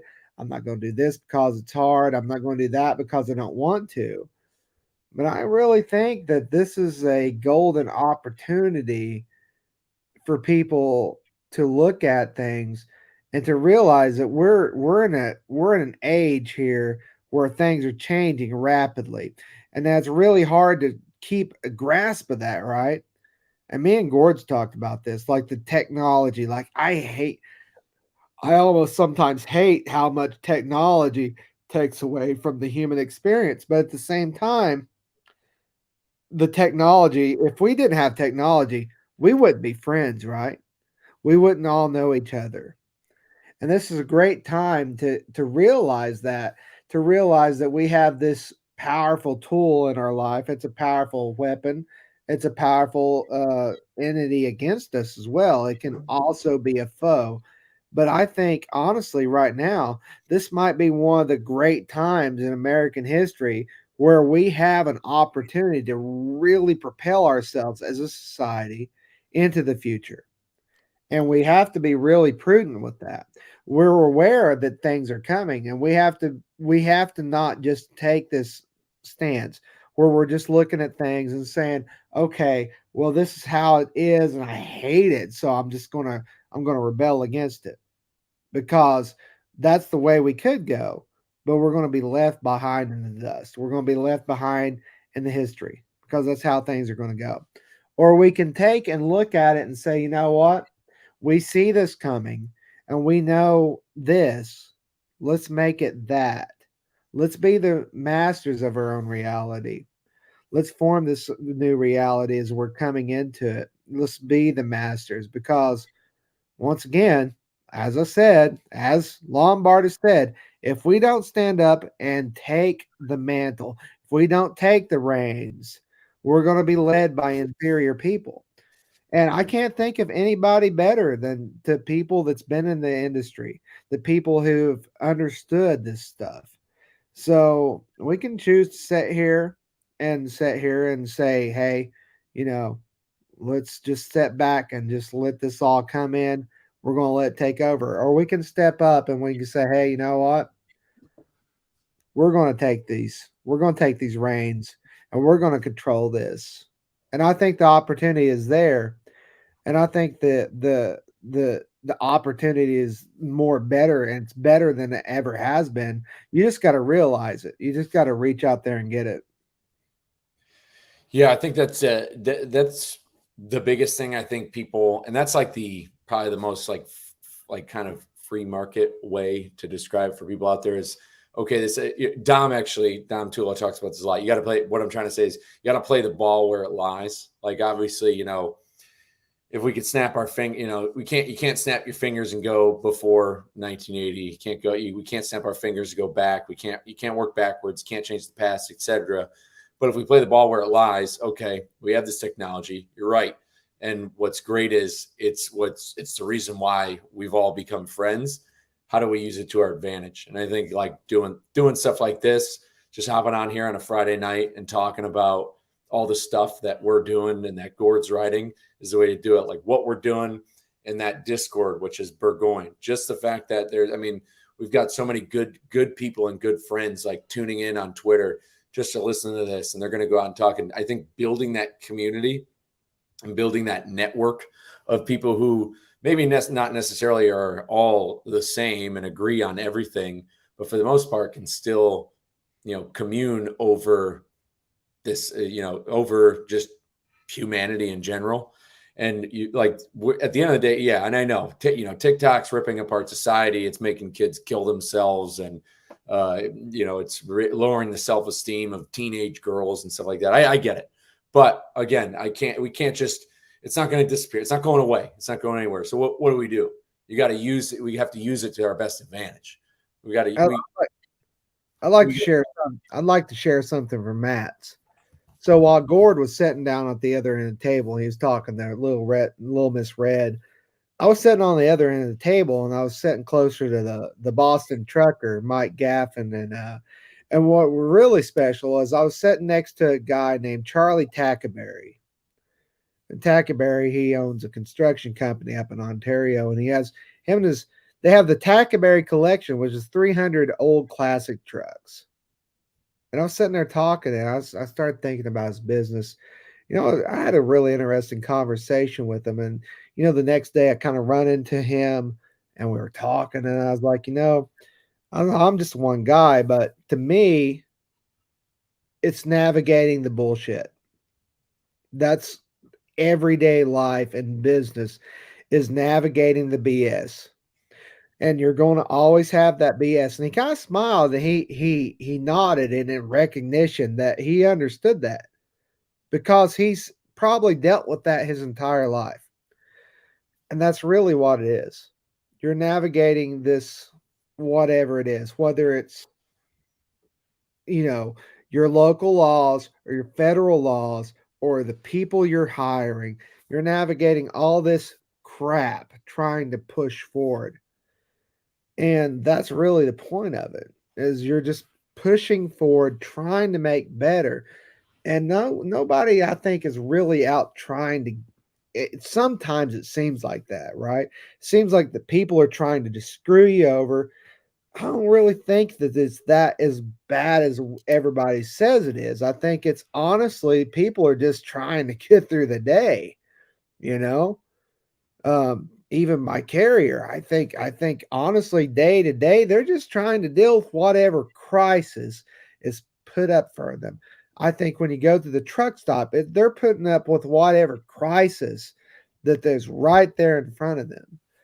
So this opportunity, and it's took me a long time to see this, and maybe this is just experience now speaking. I think this opportunity is there, and we just got to get out there and seize it. This is kind of like carpe diem, right? It's like get out there and grab it, pull it in, and do something with it. Form your reality. And I think right now this is just as great a time as any that it's existed for anybody who's coming up in this industry with any kind of experience to get out there and do it. It's not easy. It's not something you're going to go home and you're going to have this easy existence to do it.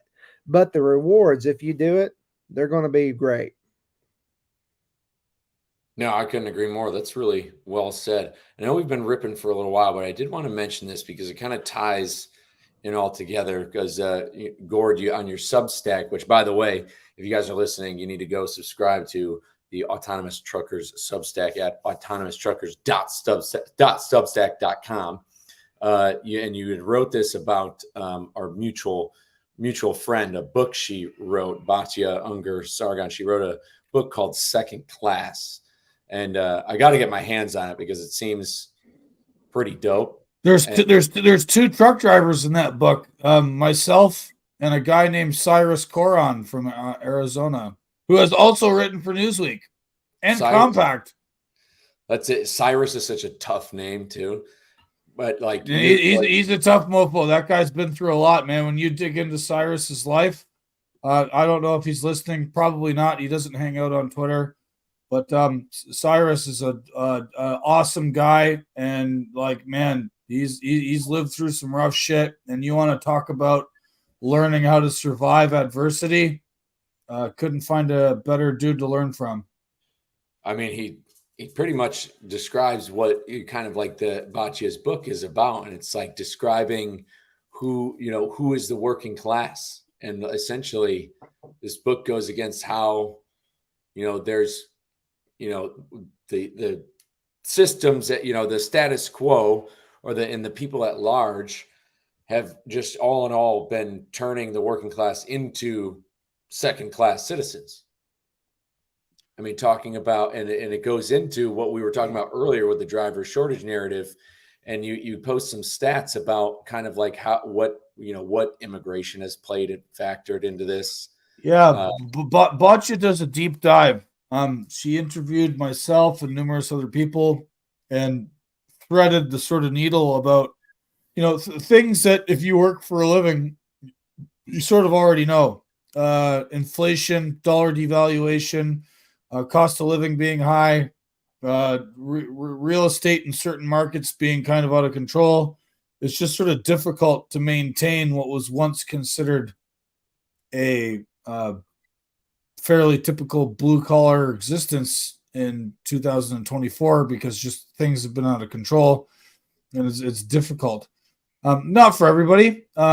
She has one chapter in her book dedicated to the people that are making it work, speaks with an electrician, a guy who's a manager of a Home Depot, people that like are making it work.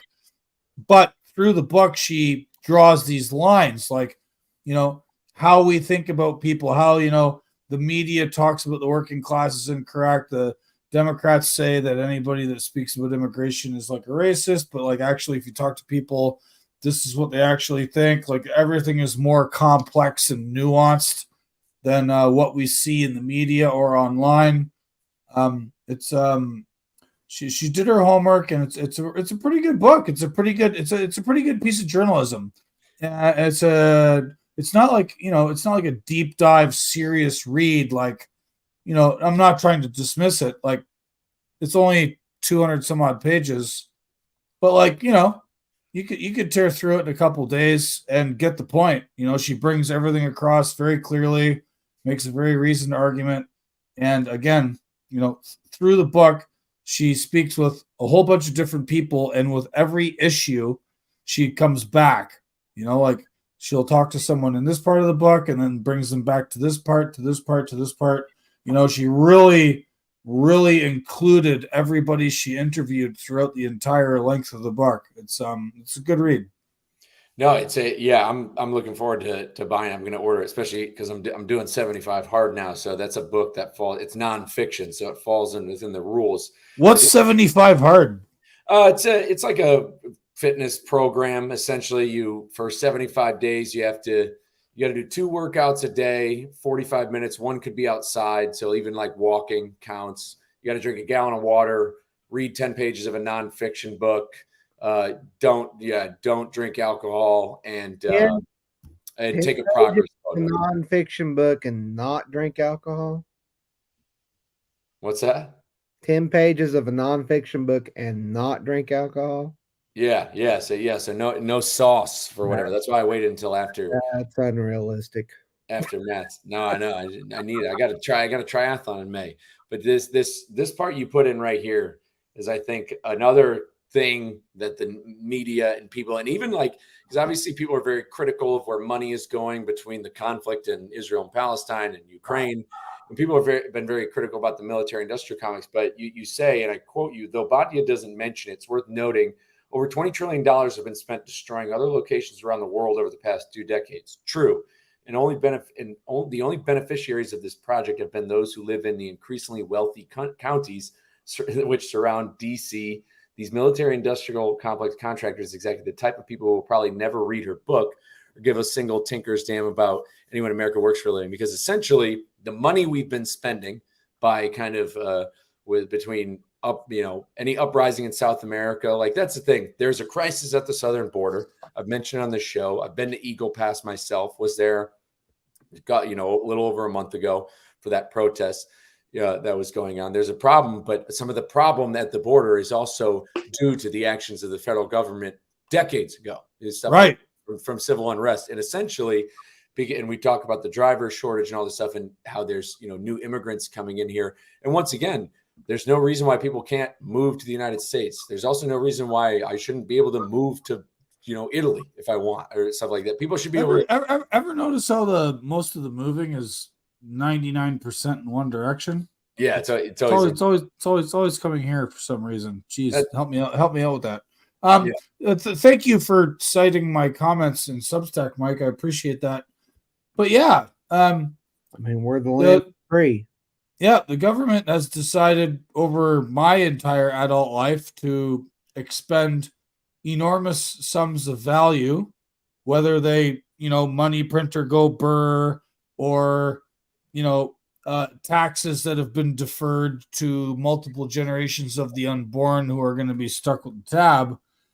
Either way, they've made the decision to invest in blowing up Afghanistan and then trying to rebuild it, which then entails 7 layers of contractors that don't actually build the stuff, making weapons, which means the 90% of the skim comes off to these contractors around DC. I remember reading like 10 or 15 years ago that the 7 of the 10 wealthiest counties in the United States, 7 of the 10 were in the suburbs around DC. And that is because of the sort of military industrial complex, foreign contractors, NGOs, all of these sort of like organizations who operate in what some might call the deep state, or, outside those realms of democratic accountability, right? You might vote for Trump, you might vote for Biden, but all these people in these counties are still there doing their thing, sucking off the top. And what does America get? Shitty roads, bridges that collapse, tunnels that get hit, shitty drivers imported, nothing for America, nothing done about fentanyl, nothing done about all of the problems that plague us.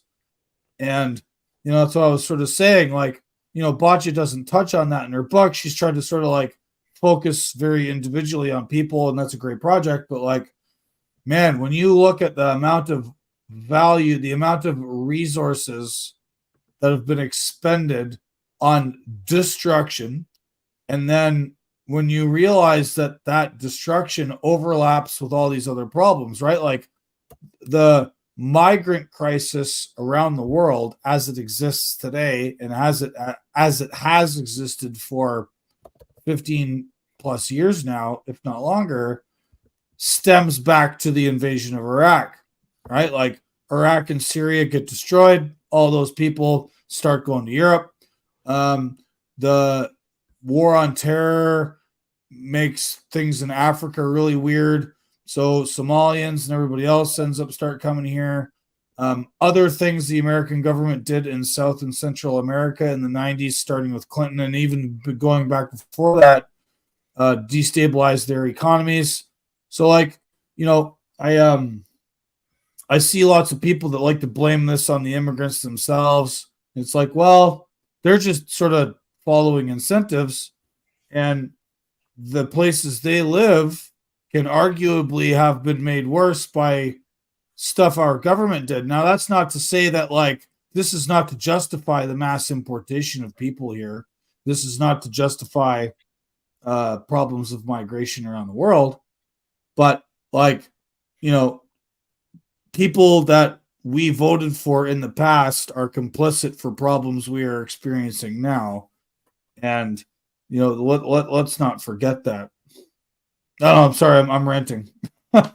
No, but it's like I said, it stuck out when I had read the Substack, and it ties into what we're talking about. I mean, just it ties into everything with where some of these drivers are coming from and the advertising that's out there. I mean, Sure. when it comes to the crisis with with migrants at the border, yeah, we have to realize that at some point it was. I mean, this wasn't happening. I mean, why wasn't there mass migration from obviously there was a lot of migration post World War II from like Greeks who were escaping Tito and stuff like that, and there were people who did seek asylum here, but not in the level. The southern border never had this level of problems in the 1950s, 60s, 70s. Oh no! Wait! No, totally did. Southern borders had this problem for longer than we have. Cesar Chavez, Cesar Romero, all these. You go back in history, and this is the southern border has been a problem for 100 years. Well, I mean, we've fought wars against Mexico. I mean, yeah, there've been, and it makes sense. I mean, from a historical standpoint, of course, there's always going to, France and Germany have fought how many wars, and the U.S. and Mexico, we've fought wars. I mean, during the Mexican-American War, I mean, we could have taken everything down to Mexico City and Monterrey, and California could have the whole peninsula. Who knows? Maybe we should have done that. I don't know. I wasn't around. It wasn't around back then. We weren't voting back then. But so you're going to have those problems. But at least to the point now where, at least I think over the past 100 years, it was still more so because, once again, Mexico was a lot bigger than what it is today. And so you're going to have a lot of people, generations who have floated between essentially Texas, New Mexico, Arizona, down into Mexico. And that's kind of be a problem. But to the point of where now people from sub-Saharan Africa, Eastern Asia, South Pacific, Honduras, South America, to that point, like there's always been, problems with maybe illegal immigration between, maybe parts of Central America and Mexicans, but now we're talking about literally people from all over the world are trying to go, to enter the United States through the southern border, which is coming from problems that Gord mentions in his Substack of trillions of dollars going to the military industrial complex to destabilize nations around the globe over the past 20, 30 years. Yeah, that's why we have the influx. Yeah, which is kind of crazy. It's nothing new. I mean, we had Ellis Island, which is how the Italians. I mean, how the Italians came here. How the Irish came here. Let's relax, fellas. All of these different. We're a nation of immigrants. Or the Guido. I feel the Guido heat is rising. I don't mean this in a bad way. I really don't. But we are a nation of immigration, and we adapt with that. We overcome that some way. I was talking to this guy. His name was Rigo, in the truck stop the other morning, and he kind of got attacked for being an El Salvadoran. But he was an El Salvadoran who's lived here for 40 years. He served in the military, become a naturalized citizen. You ever talk to a naturalized citizen? They know more about our functioning government than the average person born here. They know more about the Secretary of State, the status of office, than a person who's actually born in America. Oh, yeah. And just think about this. Is this crazy idea is that, so we have all these people coming here to our border. Part of them may be coming here for a bad reason. Who knows? I have no idea. But I do know this, that if I was born in a country where there was less opportunity and there was a shining beacon, America, where I could come and I could get my family a good start, that's where I would go. And I would go there no matter what the cost was to my existence. If the alternative is death or the alternative is complete ruin in some of these countries. So we have this massive immigration problem. Sure.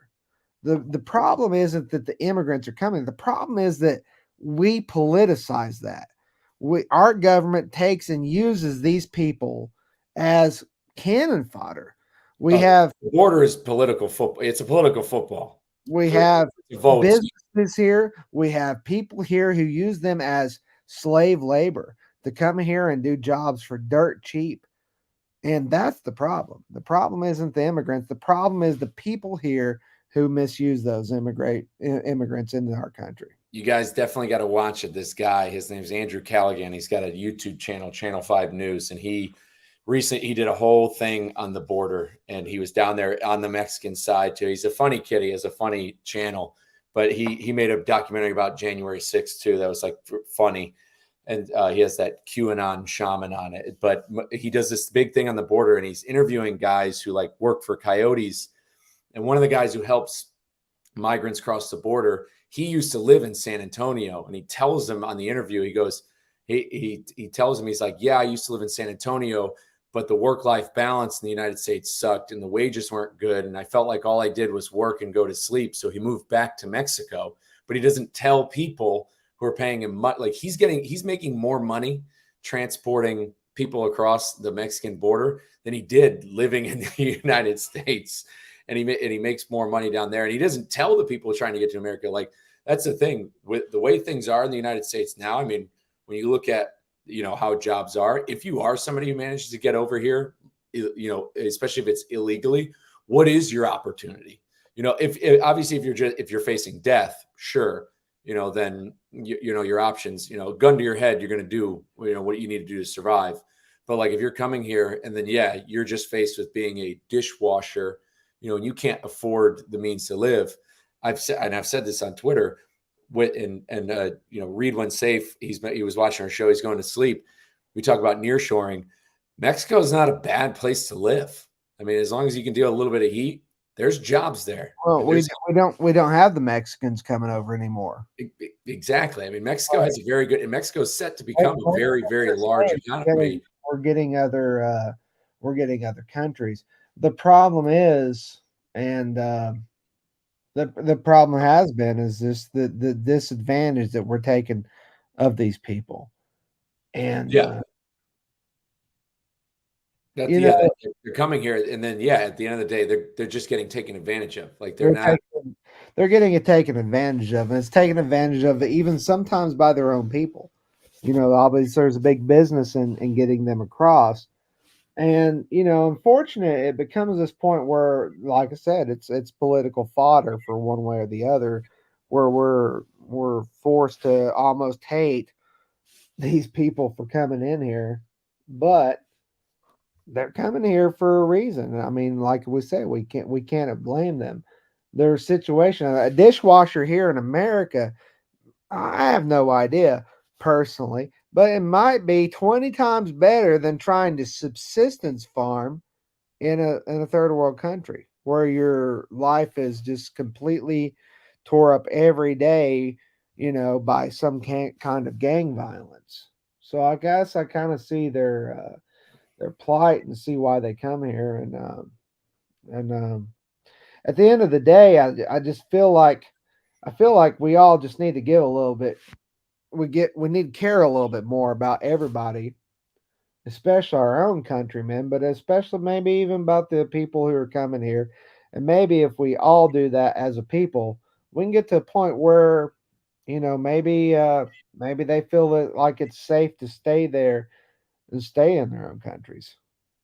Yeah, no, that is true. I think the three of us probably have a lot more in common with, somebody who's trying to get across the U.S. border than we do with, politicians in office, which are people we don't share anything in common with because they're all weird lizard people who are owned by hedge funds and BlackRock.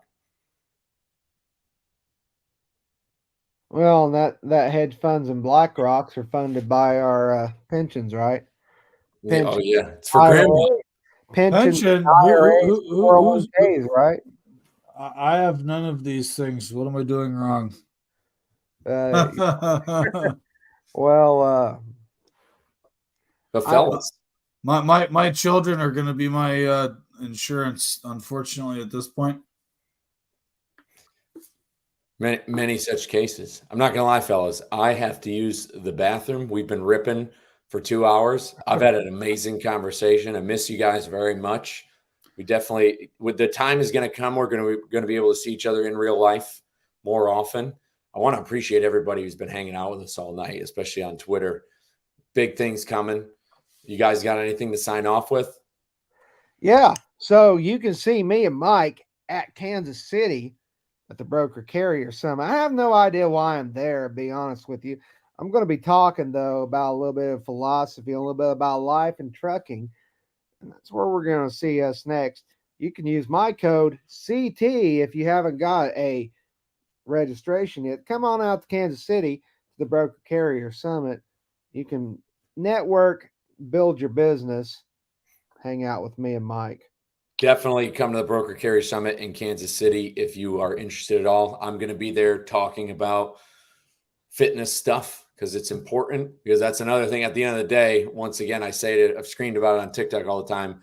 A lot of these problems go away if truckers just start getting absolutely fucking jacked.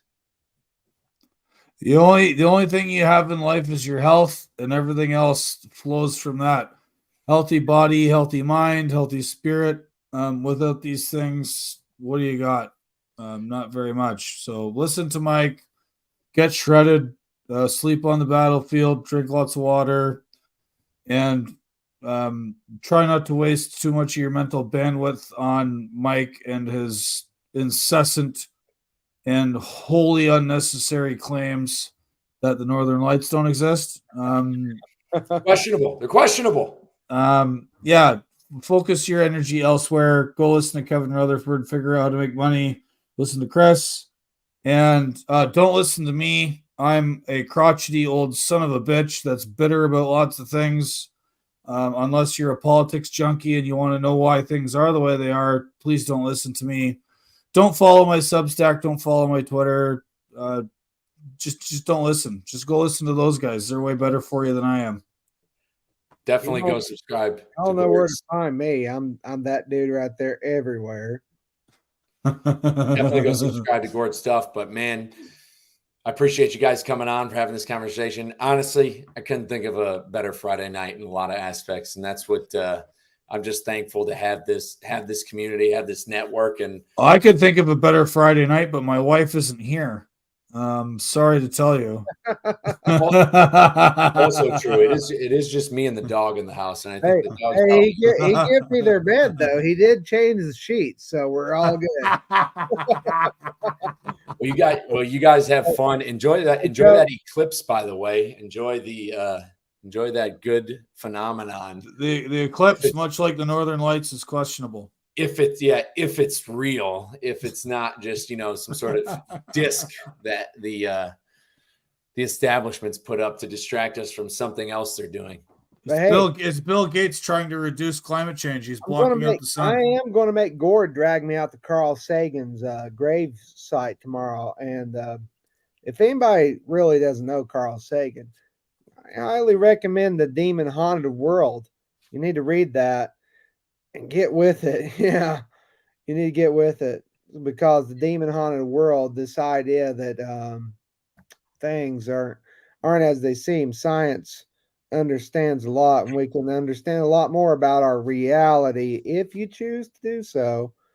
And the Northern Lights may not be real, but science might disagree. Well said. We'll leave it there. All right, guys. We're going to take it back to the bench. Peace.